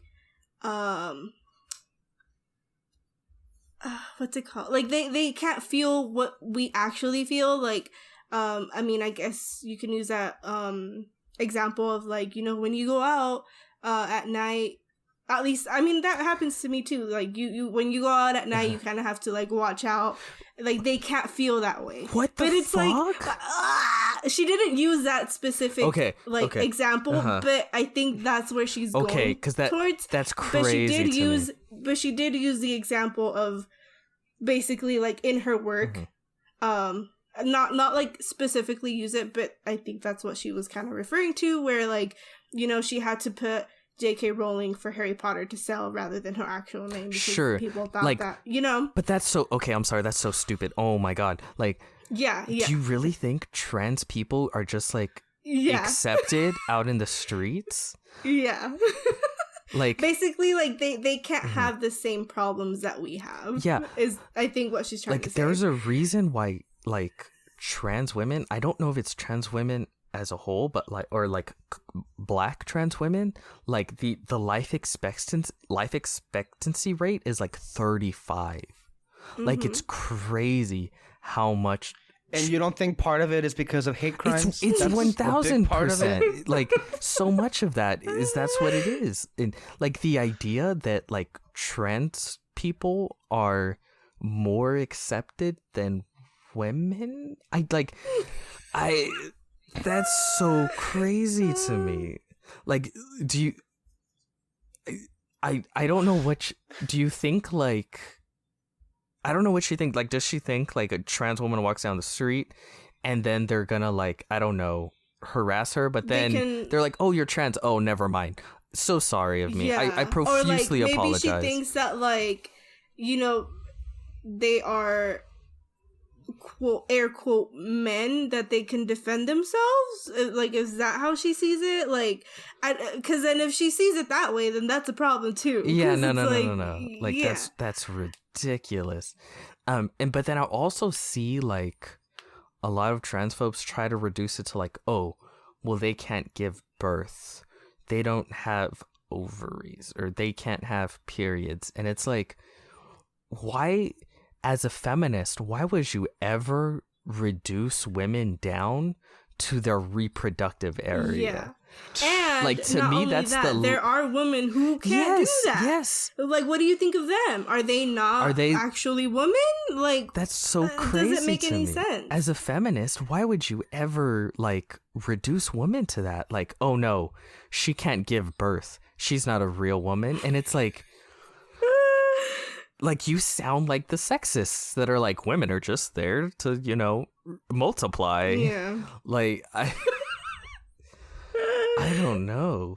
It's that thing where it's like, it's a lot of these like older radical feminists who I feel like go so far deep into it, they come back around and they become extremely what they were fighting against. Not only are they transphobic, but they're pretty sexist as well. Like the way they try to reduce women to like these certain things. And then one of the biggest things they always talk about is like a bathroom. Like, oh, I don't want men in my bathroom. And it's one of these things where it's like, first of all, like a lot of trans women already use the women's bathroom. Like they just do.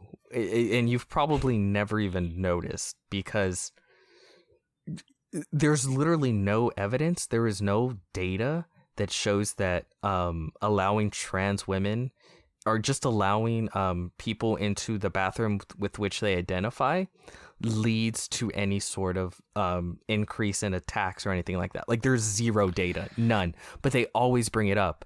And then beyond that, it leads to bigger issues. Like, I've seen, I think it was in even fucking high schools, there was like a trans girl was like taking a shit like in the woman's bathroom, and like the whole like staff and like teachers literally like walked in, like tore down the door while she was like on the can, like with her pants down. Yeah. And I'm like, whoa, this is not okay. Like, there are women who go, like, they're just going to the bathroom and then they're like attacked, and a lot of them, they're not even trans. Like, they're like, get out of the room, like, but they just assume that they are. And it's like this, it just, I think it's more than obvious that not allowing trans women to go, or just allowing trans individuals to go to the bathrooms of their choosing, causes more problems, and it doesn't help anyone. It's not saving anyone. But then also, again, it reduces trans people down to like, oh, they're predators. Oh, again, it like highly sexualizes them. Like I was talking about before. Again, it's that more subtle level of transphobia.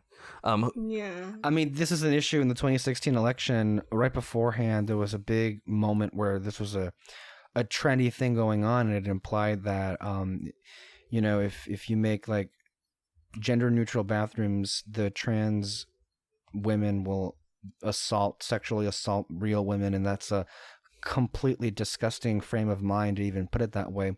But I was at a phone banking event for, I believe it was Congressman Peters in that year, and I was talking with a colleague of mine, talking about how bullshit this is. And I told them, at the time, Trump was a candidate. Mm-hmm. And I told them, you know, I think you're far more likely to be sexually assaulted by a presidential candidate than going into a bathroom at this point. Because, you know, Donald Trump is a sexual predator. And, of course, all the accusations. And speaking of that, I've actually just touched on that excerpt of this issue where J.K. mentions the bathrooms, and I have this little thing. It's not long. It says here, this is what she says. So I want trans women to be safe. At the same time, I do not want to make natal girls and women less safe. Natal girls? What is that? When you throw open the doors of bathrooms and changing rooms to any man who believes or feels he's a woman. Oh my God. See, again, it's so clearly transphobic, but she tries to hide behind this veneer of like, no, I'm not trans. But it's like, and then the language is so clear. Okay, go ahead. Yeah. It is. And then it says here, then you open the door to any and all men who wish to come inside. That's the simple truth. That's what she's There's saying. been no evidence of that happening whatsoever. And it's also this weird thing of like, it's already illegal to like attack women. The law already protects women. Like, it's not as if it's, they act as if like, oh, they're legalizing being able to go in. Like, no, like, it's already illegal to do that. I don't know, it's so weird, the language that these people engage with. I mean, it's pretty sad that J.K. Rowling has kind of come to this and this kind of language. This is unbelievably sad, disheartening, and it's just like how the mighty have fallen is really this story. Is because, and I told this to Alexis, there's nothing more enraging than seeing a success story like J.K. Rowling piss everything away. This trans thing is destroying, if not at this point irreparably destroyed her public image. We should mention that she's had rebukes from Eddie Redmayne, Emma Watson, Daniel what's his name? Daniel Radcliffe. He was the first one to come out and be like, yeah. Yo. And none of them have torn her down. They're just like, trans people are valid. Like, these views are dangerous. Let's just be real. Like, yeah, it does hurt people. It's so bad. Like, I was telling Alexis, like, she literally created the thing that we grew up with, and she gave us like all of these stories about like accepting people and like all of these things, and then and she has such a huge like fan base, and she goes and like does this, and yeah, like you said, she is hurting people. Like, I don't like, she did not need to do this. Like, there was no point in her coming out and saying all of this information, because it's cruel and it's hurting people. Like, I just don't understand. And it's tainting her legacy, and her legacy includes her namesake on those books, and it taints those books. And it's not as if the Harry Potter franchise hasn't been hit hard. I'm not saying that it destroys Harry Potter, but I'm saying in the eyes of some people, it would be harder to enjoy the work of somebody like that for those who, and again, that comes down to a personal issue. But it's not as if Harry Potter hasn't been hurt the last few years by J.K. Rowling, considering that she's wrote the screenplay of those two Fantastic Beast movies where no one seems to care about them whatsoever. The film franchise is in a complete state of devastation. There's no direction it seems to be going into. I just think this is all an example of no one seems to have a leash on her. Like, not even her PR people or the WB studio. She does what she wants, and they let her do it. Well, because they make her money. But I guess for me, I guess it's so sad because there are a lot of trans people, you know, our age, slightly younger, slightly older, who, you know, I'm sure, you know, because our generation, that's the way it is, grew up obsessed with Harry Potter, you know. And I just imagine like being that fan, like, you know, just loving the world, and like maybe, you know, you're someone who like the Harry Potter world was your escape. And that feeling of like, in this world I'm accepted, and then J.K. Rowling comes out with this shit, and it's like, it hurts. I'm sure, like, God, just thinking of that kind of person, like, that would just hurt a lot. And it's such... and it's crazy because like there's like one thing that I keep going back to where it's like Remus Lupin, that his whole story is basically like an allegory to like the LGBTQ community. And it's crazy. It's insane. Yeah. And also it's crazy to me because it's always been LGBT, but like you start to realize, I don't think people understood what those words stood for. Because T is very much a part of LGBT. So, but it seems like a lot of people are like, oh yeah, I'm cool with the LGBT, and then come out to be like really transphobic, and it's like, I don't think you were. I don't think you knew what you were saying. That's crazy. Just to push back a little bit on WB's handling of it, I guess my question is, at what point did the controversies become mounting? Because first and foremost, it's not as if Grindelwald was a huge success. No. They hit the pause button, and they're not even saying publicly anymore that they're going to do 5 movies. They're just doing one more. And Rowling did write the screenplay for those last 2 movies, I think, which was a big part of the reason why they kind of failed, particularly Grindelwald. But at the same time, like, she's caused a lot of unnecessary controversy. I mean, I'm not going to wade into Amber Heard, Johnny Depp, but she waded into it in a big way, and that caused a lot of unnecessary blowback, no matter which side you fall back on. That was a big deal. And that's the thing, too. Like, if you're, like, hype... If you are what you claim to be, which is, like, super ultra feminist, and, you know, I don't hate trans people. I'm just, you know, super worried about women and their safety and you know, in their space and da-da-da-da-da. The appearance was tone deaf. You know, to have Johnny Depp, even at the time he was accused. And again, I'm not going to wade into what side they're There are some people on our network that very much have changed their tune and have defended Johnny Depp, but I'm not going to wade into that whatsoever. Another issue is Ezra Miller, as what happened recently with him literally choking out some woman, and that's, God, can she pick him? He's just, I don't know. I don't know what's going on with Ezra Miller. Like, he's just kind of... What's going on at WB is my question. Kooky. Is like, there's a lot of their stars that have just broken down. They have a problem now with Amber Heard because she's getting the iron now, and they don't know if they're going to continue on of that messy divorce. Right. It just seems like no one wants to touch with a 10-foot pole. But yeah, now there are people and WB that are has mad. them both. Yeah, and they have both WB sides. They had to decide what to do with Ezra Miller, and then also with Amber Heard. Is she going to continue on with Aquaman? And then, of course, Ezra Miller with potential reshoots of Snyder Cut or whatever it is. So it's a lot of questions with a lot of their stars and what's going to go on. So, yeah, it's just bad for J.K. Rowling, and she just seems to be digging the hole even further. She needs to be stopped. Well, she really does. I think in her, you can tell with the way she's writing it. In her mind, she's being the righteous one, defending women and stuff like that. Yeah. So if that's genuinely her point of view, the way to do it.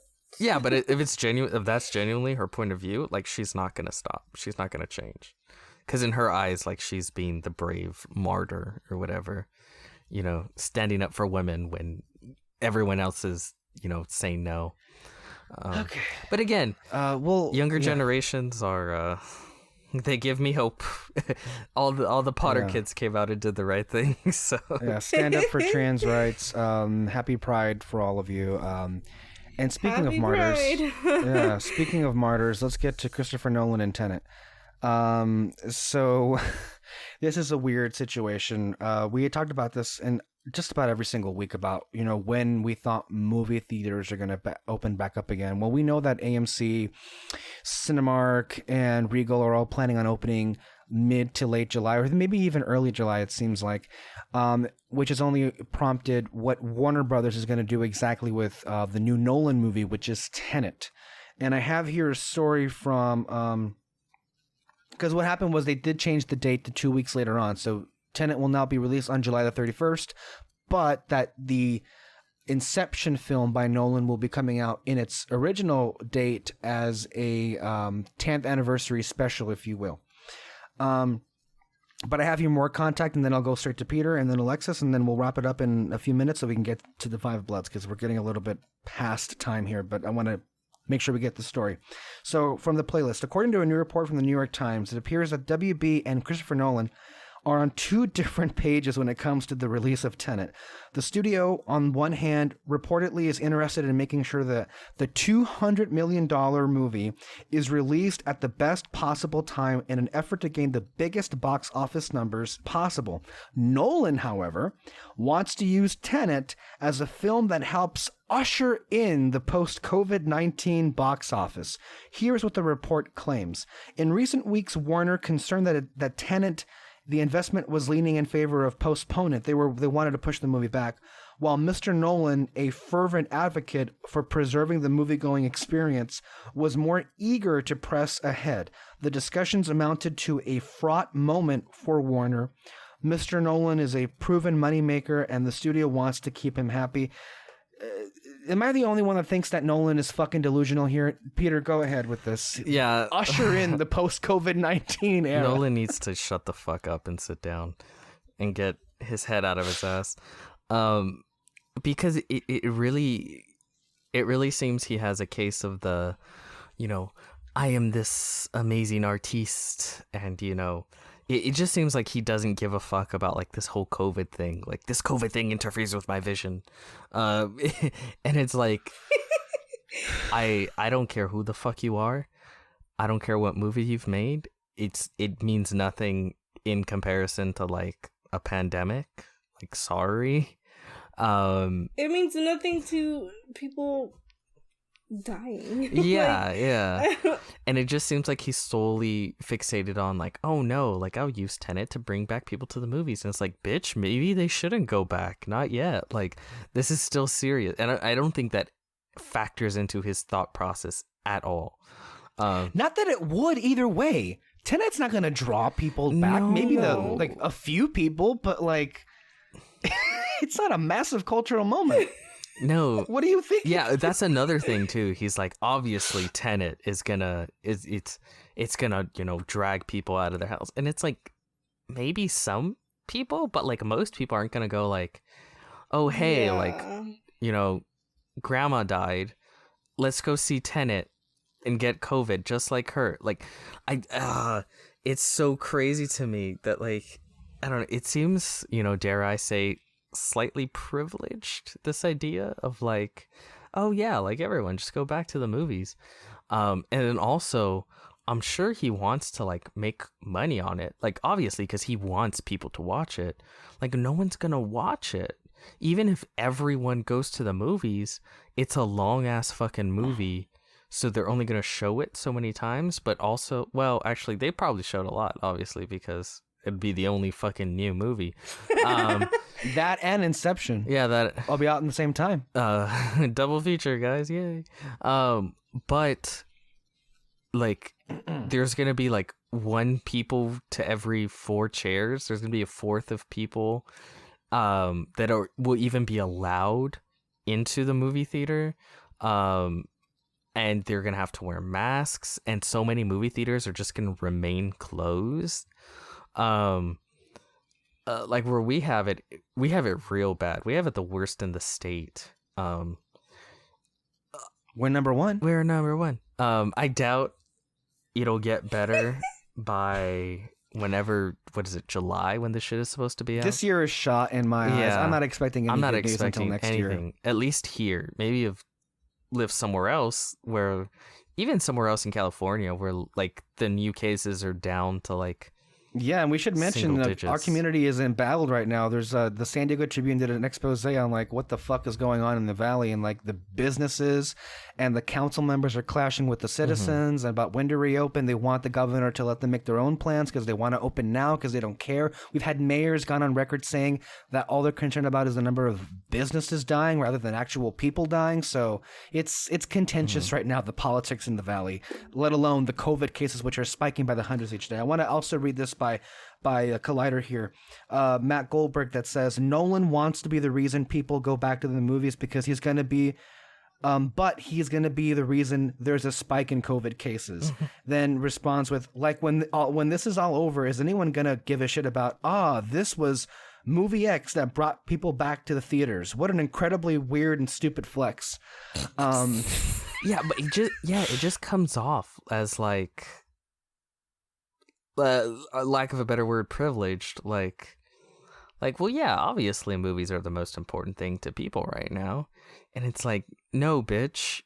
Fucking, that's another thing. Like, so many people were barely surviving before COVID, and now a lot of people lost their jobs. They're behind on bills. Like, all this shit. You think they have extra money to go pay fucking IMAX ticket to go see your movie? Like, and let me just tell you, all of us here are avid moviegoers. We go to the movies weekly when, you know, things were not in such the state that they are right now. But none of us are going to go back anytime soon, maybe not even this year. I'll tell you why. It ain't because of the masks. I'll gladly wear a mask. But, like, it's the fact that businesses all over the place are hiding the fact that their employees have COVID or COVID symptoms from the public, first and foremost. Then, of course, they touch the food, you eat the food, they get into you. Or, and if you go into a darkened room with recycled air, and then somebody coughs, first of all, that movie is the last thing on your mind, is the fact that cough is going to get blown back in your face. Like, the movies is one of the least appealing things right now.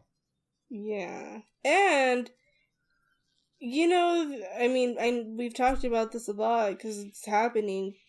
It's changing every week. There's a lot of companies or businesses that don't close even though they've been in contact with people who have tested positive. There's no way that after they open they're gonna close. Let me just say this. Like- I have a source within a local news outlet here, and they tell me a lot of those rumors that we've been hearing, they've been hearing tenfold. Good, but they're It's not everywhere. doing enough. So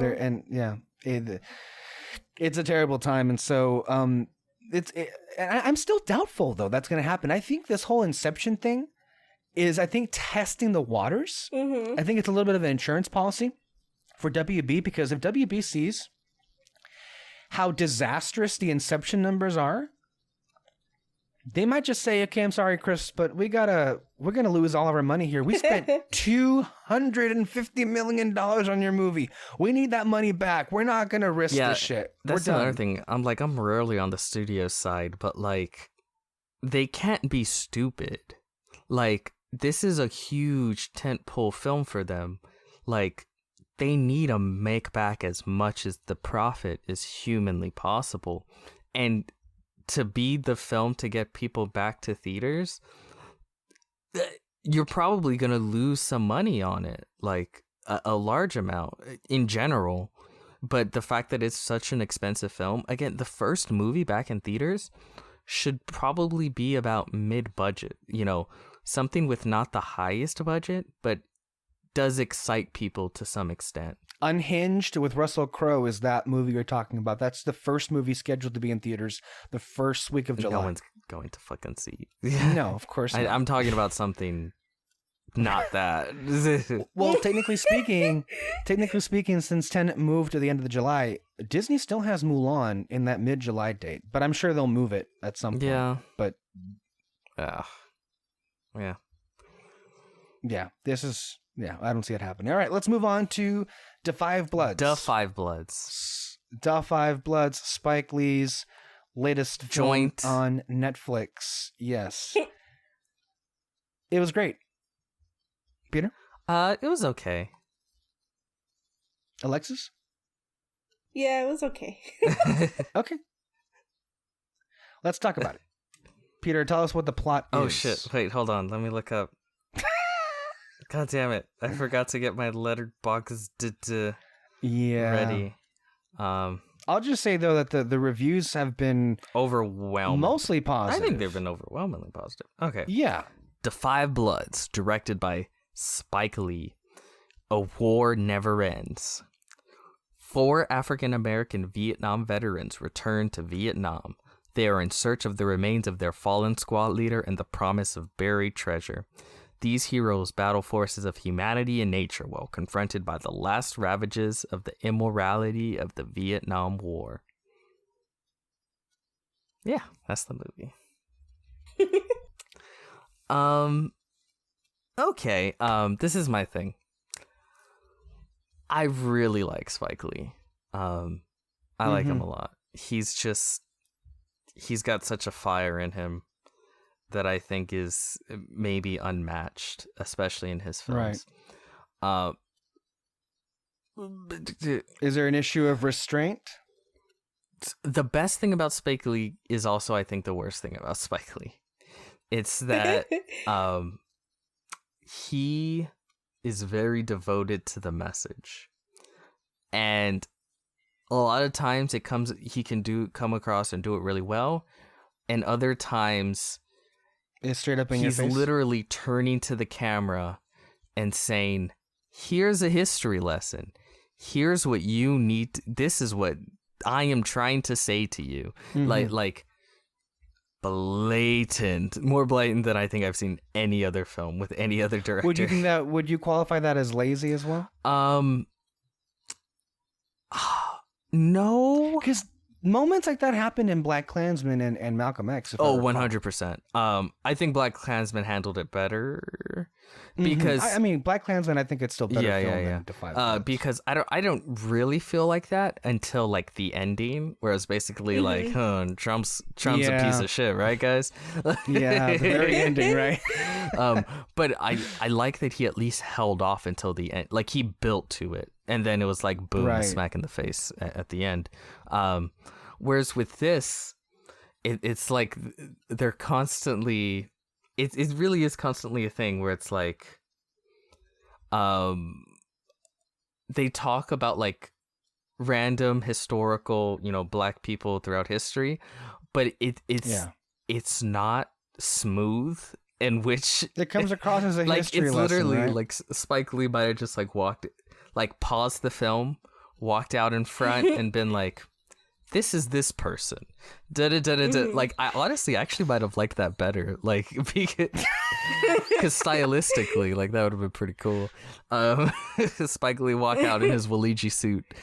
Well, part of the problem I think in that area is also how the dialogue is written. Like, it comes off like it's that. not the best. It could have been much more like fleshed out to make it more natural instead of like manufactured, right? It's not the best dialogue, and then some of the acting, not from the main characters, but from the side characters, can get a little rough, so to speak. But yeah, that's kind of my issues. But on the other side, the actors, the main actors, the Five Bloods, so to speak, are good. They're really, really good. The story in itself is interesting. Right. It's a different perspective. Yeah. War. And that unique perspective. But also, it's not just like, it's not just following like a platoon of 5 black soldiers during the Vietnam War. It's not even a war movie. No. Really. I like how it's like this sort of look back, they're, and then also tied with like, they're going back to get the gold. So that's that interesting other layer to it. Because I'm like, that's an interesting, just from like a story perspective. Some people had an issue with that part of the movie. Really? It wasn't, not the, they're going to go back, part of it to get back the remains of their fallen blood, but this whole inclusion of the gold, a lot of people criticized it as being like almost a separate movie. Like they compared it to The Treasure of Sierra Madre. Like it felt like it was maybe not as well connected with the other thing. Well, I didn't necessarily have an issue with that, but I mean, I understand what I you're think saying that's in that less an issue with the gold aspect and more an issue with the other aspect, where it's like the land mining people, or the one that you talked about, which was the history. Yeah, the historical preaching. context. Like, I'll talk about one scene. That scene where it's a flashback to the Vietnam War, and they're talking about how like, is it Chadwick Boseman talking about like this black person, Crispus Attucks, was the first person to get killed in the Boston Massacre or the Tea Party, whatever it was. Yeah. Like, that's great, but it's the transition to talking about that shit is rough.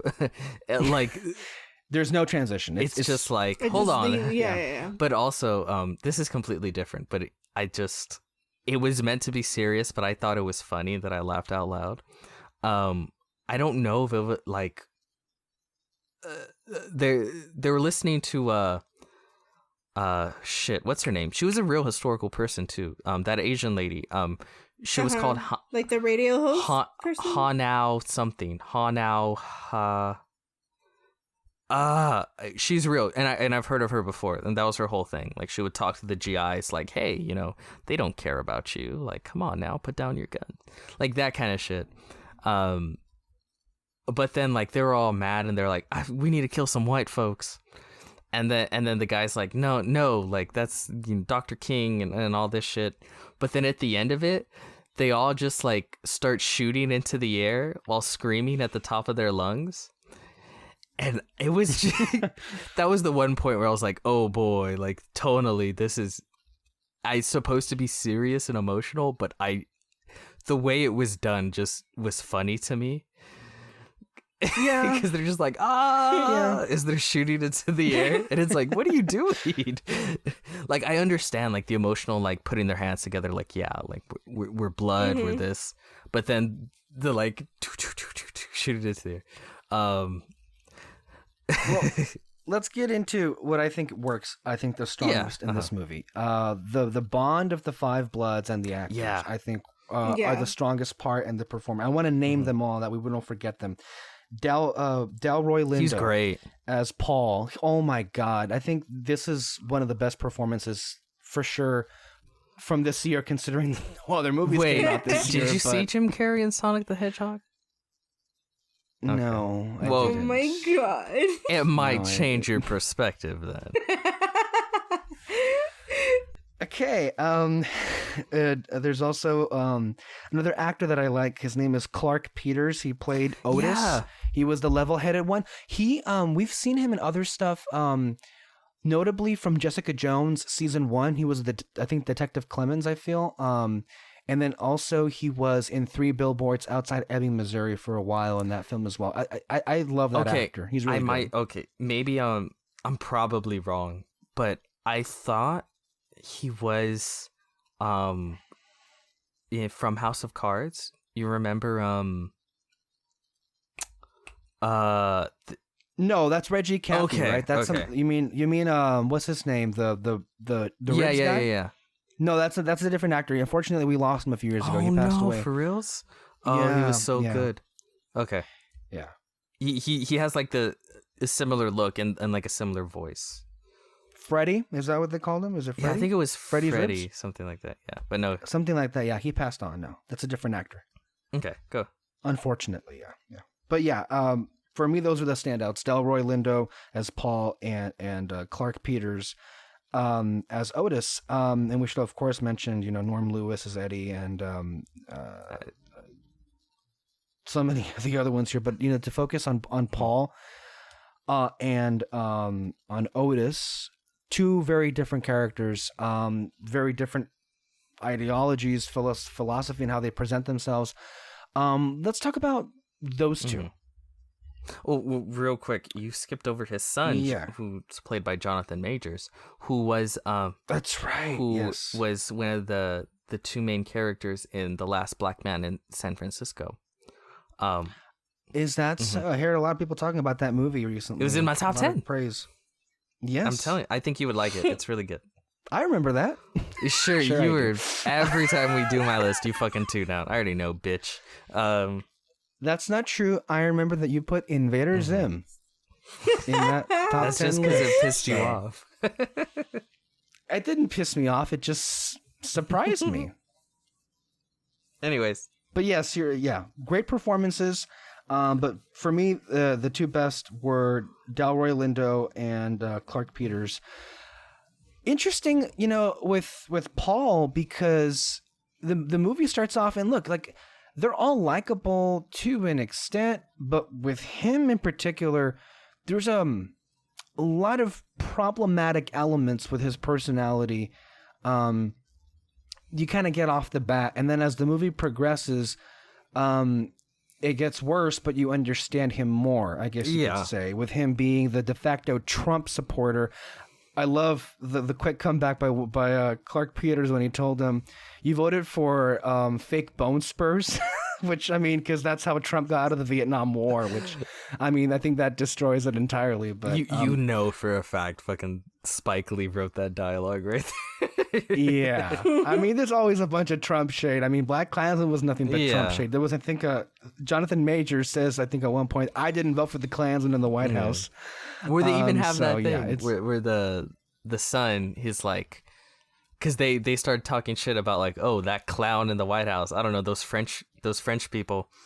And then the reality TV clown. and yeah. then they're like, well, black people didn't vote for him, so on behalf of all black people, we, that wasn't us. I mean, touche, they didn't. So yeah, I thought all that shit was funny, and then also very Spike Lee. Yeah. Moreno? Yeah. Moreno? What? Did you like the movie? Oh, yeah, I thought it was. Did it feel long? Huh? Did it feel long to you? Yeah, I did. It's interesting because, like, I enjoyed it and I didn't necessarily mind the length, but what I did notice is that it felt longer than Malcolm X, and that was 3.5 hours. That's how I felt too. But I'm not saying that I didn't like it or anything. Like I agree with what Peter was saying with like the whole like them talking to like the camera and so that was, I don't know, it felt really out of place. Like I don't mind what they were saying and stuff.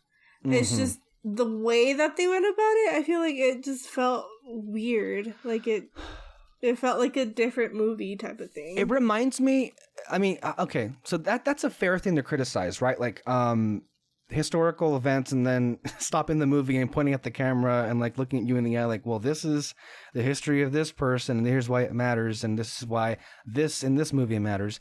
How do you compare that? I want to ask this to Peter, and maybe you, Alexis, if you've seen, I think. Because I recently saw Spielberg's The Post again, and there are a lot of moments in that movie where it was like, well, freedom of the press and like women and this here, that there are direct lines of dialogue in the movie. Do you think there's a distinction in how Spielberg did it and the way that Spike does it, or is it the same issue? I mean, I fucking cringed at some of the shit in The Post too. Yeah. When she's walking at the end of like the court case, and Meryl Meryl Streep's like walking down the steps, and there's like women like reaching and touching her. They're not touching her; they're just looking at her. I think, they touched it her. Felt that way. They reached like she was Jesus Christ, like, you know, returned or something. Like it was. Like I was just like, oh my god. Yeah, I mean, it's definitely similar issues, but I guess the weird thing is, and as a fan of Spielberg, I watched The Post recently, and I agree with you. In fact, I think I was far more. There were more cringe moments, I think, in The Post, I think, than in Five Bloods, and because. And to be real with you, that movie has aged poorly. I think I still like it. Yeah. It's a good film, but I think it's aged poorly because of my view of the press has deteriorated, like to like below shit. So I can't like take any of that half seriously because they didn't change for shit in my view. So this like, whole because the whole thing with The Post was like, we need to end this what's it called? You know, this relationship between journalists and the powerful, and we need to hold them accountable, and da da da da da. And it's like, yeah, because that really happened. Yeah, sure. With this, it's difficult because at a certain level, Spike Lee is also at like some of his most stylistic. That's true. Yeah. That is so true. Yeah, but I just wanted to make sure that as far as like, in some cases, it may be more forgiving to not the style, but maybe it may be more forgiving if you look at it at the lens that most people, myself included, are kind of ignorant to the role of African Americans in the Vietnam War. In that regard, so it could be more helpful in that, but the issue still is. But you're right, though. There was more style in this than I think even in Black Klansman. Like one of the things that I've noticed across Black Klansman, Malcolm X, and into Five Bloods is he likes to, when he name drops, let's say someone like Aretha Franklin or Crispus Attucks, he includes like a graphic. The movie stops and it shows you a graphic of an album or a photo of the person. Yeah. He loves again, like you could tell so badly, like he wants to educate people. So bad, like he has a message and he fucking wants you to see that shit. And I think sometimes it works, but sometimes it can detract, like I said before. But with this film, I think what helps it is the fact that I think it's one of his more stylistic films. So sort of his up. Notice the aspect ratio changes from different like eras of the movie. So his upfrontness with what he's trying to say, I think, plays a little bit better. Had it been less stylistic, I think it would have been more of a problem. But if anything, like I said, I almost wanted to be more. I would have wanted him to go further. I'd have been fine with him, pausing the movie, walking out, and being like, okay, here's the fucking history you got to know. Boom, boom, boom. All right. Continue the movie. Maybe you should make a documentary. I'd like to see a Spike Lee documentary. Yeah, honestly. Oh, yeah. I mean, that might be his true calling at the end of the day. Yeah. But no, some of that shit was good. And some of that shit I didn't know, which is cool.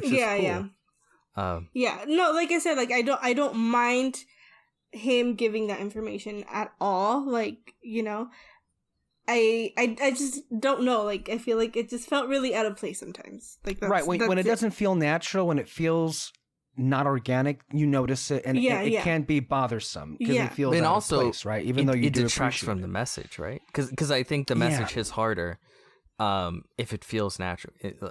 If a person goes to see a movie and they don't even fully realize that they've been, preached to, so to speak, they just know like, wow, now I feel differently. I think that can sometimes be more effective than going and being like, oh yeah, okay, I get it, that kind of thing. But no, I think a lot of it does work. I loved the cinematography. This movie is gorgeous to look at. Also, the score really good as well. So I think maybe like some weaker elements of the movie would have to be the side characters. You're right. Like let's talk about how the movie portrays Delroy Lindo.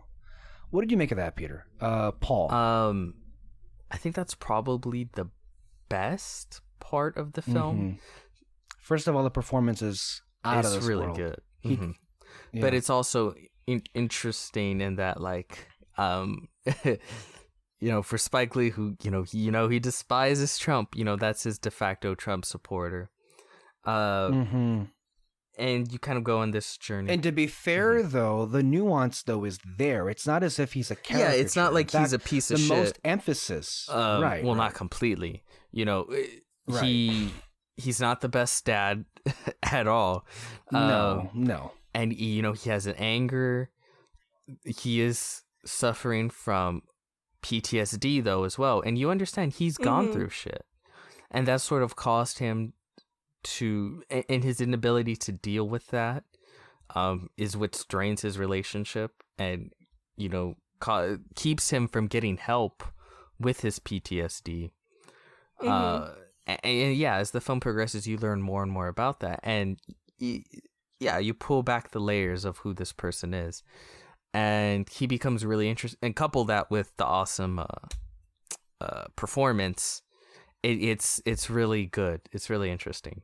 But then again, with the on the nose, the Spike Lee at the very end, when like the Frenchman is like fighting them, he has the fucking MAGA hat, and then like when he's about to kill the last one, he like tosses it on him and like, make America great again, like shit like that.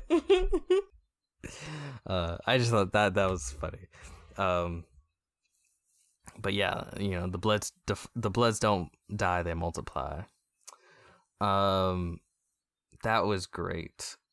Each blood, so to speak, of the five, I think did a good job of being distinct and that's right. interesting people all in their own right. Of course some get more time devoted to them than others, but I think all of them bring it performance wise and character wise, and to me, like, I think they carry the movie for me mostly. I think I bought into that bond, their relationship. That's why I'd consider most of this to be great, because when, so to speak, spoiler alert, when they get wiped out one by one, you feel those deaths.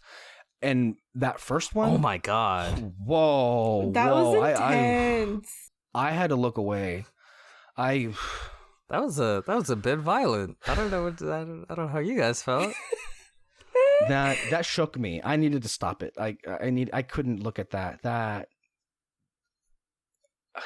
I didn't think that they were gonna like show him do that. Yeah. And then they showed him, and I was like, oh shit. Okay. I didn't think it was gonna go in that direction. I guess because like the first hour and a half of this, the first hour and like so minutes of this movie, it's dealing with deep issues, but it's mostly, showing these old guys having a good time. Yeah.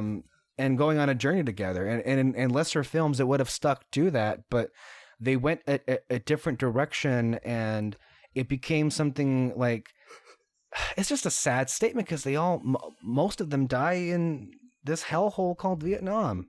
That's not that Vietnam is yeah. I was gonna say that sounds bad. Let me be clear. The Vietnam War. What they would, right?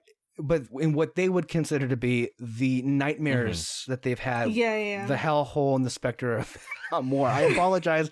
I didn't mean to say that Vietnam as a country was a hellhole. Yeah, apologize that was not to what Vietnam I was saying right now, you bitch. I was referring to the Vietnam War. Is a beautiful place. Basically, just their own version of their nightmares. Well, from where they get their PTSD. Like that's what's interesting though, because like obviously they have the commander. What was his name? Norm? Was it? Yeah, Norman. Stormin Norman. That's Chadwick who dies Boseman. there, right? And then but all of it's sort of this interesting thing of like, even though the other ones, you know, left the war and then went on and had lives, none of them really escaped their fate. Yeah. Even the last one that survived, who was it was Clark Peters Otis, and he stayed. He had a subplot. He didn't. He still stayed there, you know, with his daughter.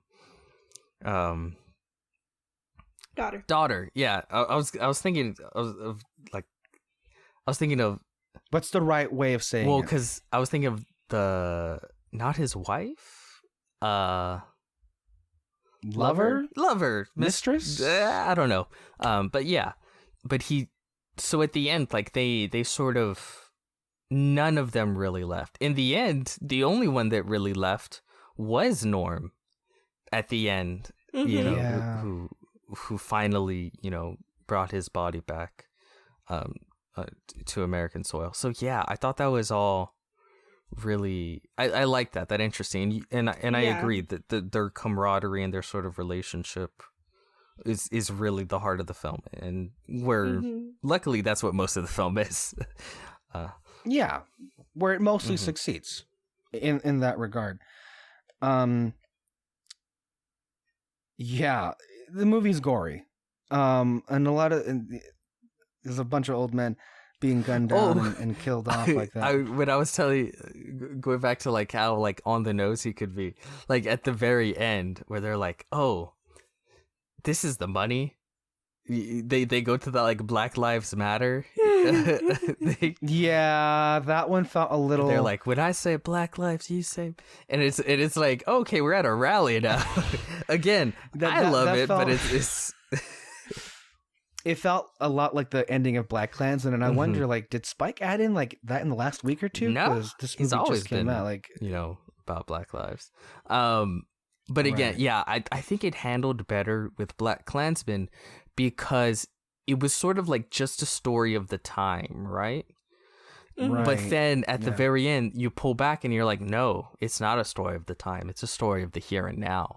Remember, it came out in the 1 year anniversary of the Charlottesville whole situation. But then also, like, one of the Klansmen, the fucking Eric from That 70s Show, Topher Grace. But like Topher the Grace. character that he plays is still the Grand Wizard of the Ku Klux Klan, David Duke. Yeah. Like he was at that time, like he was in the news. He was, you know, out there riling up Trump supporters and stuff like that. So I think it's slightly more effective in that, like, okay, you have a story of what you feel is at the time and the racial tensions, and, you know, also this like interesting tale of like a Black Klansman, technically, quote unquote. But then at the end he pulls the rug out and it's like, no, it's this is today and now. Whereas with this one, you know, he's throwing those things at you throughout the whole film. So it's not as much that. Whereas I think if he had pulled back a little bit on that, and then when you had the Black Lives Matter at the end, it would have been like, yeah, okay. A little bit better. It would have, I think, hit emotionally a little bit better. Yeah. No, yeah, I agree. And it's funny because, like, David and I were talking about this earlier, because he was, like, talking to me about the Agents of S.H.I.E.L.D. episode and stuff. Oh, shit. They had Black Lives Matter and Agents of S.H.I.E.L.D.? No, but, like, it... but it's just, like how I mentioned something, how, like, people... I have heard people be like, oh, slavery was, like, 400 years ago. Get over it. And how Oh god. bad that is. Are you and kidding it's like, me? and how they're That's not kind of even blaming. remotely true. Yeah.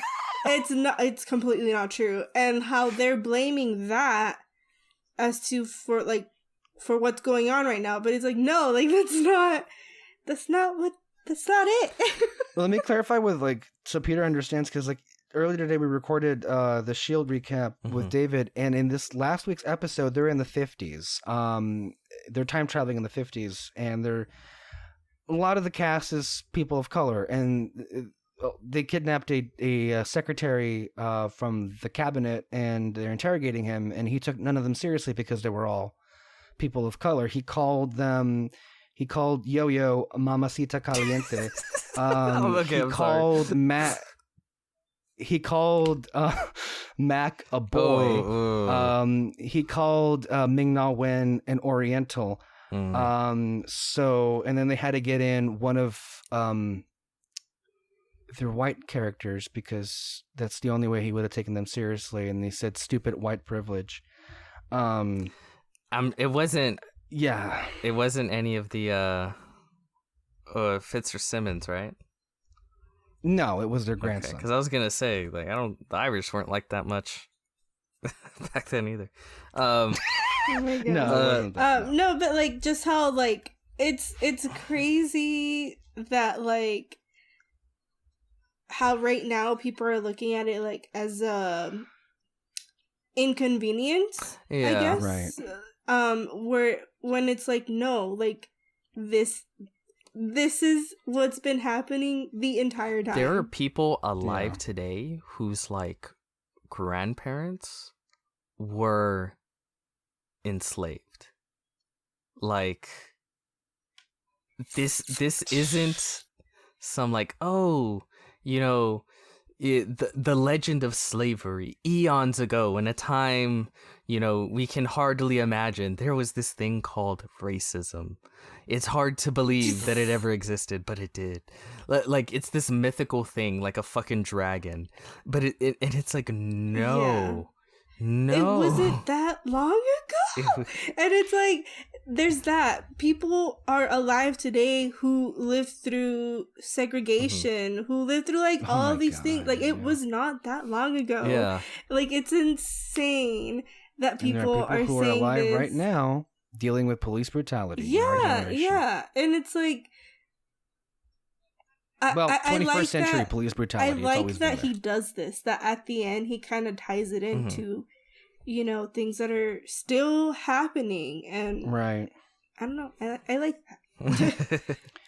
Yeah. Yeah, I like that as well. Although, I think we can all agree that perhaps the best way of doing that would be through documentary. But of course, documentary is limited as far as the number of people who are actually going to see it versus a drama. That's the problem with it. But we will say, I don't know if you've seen it, Peter, yet, but Alexis and I really loved Ava DuVernay's 13th documentary movie. That sped through a lot of amazing, well, not amazing, but a lot of information in a lot of horrible information, but in a good pace. Not that you're being overwhelmed through it.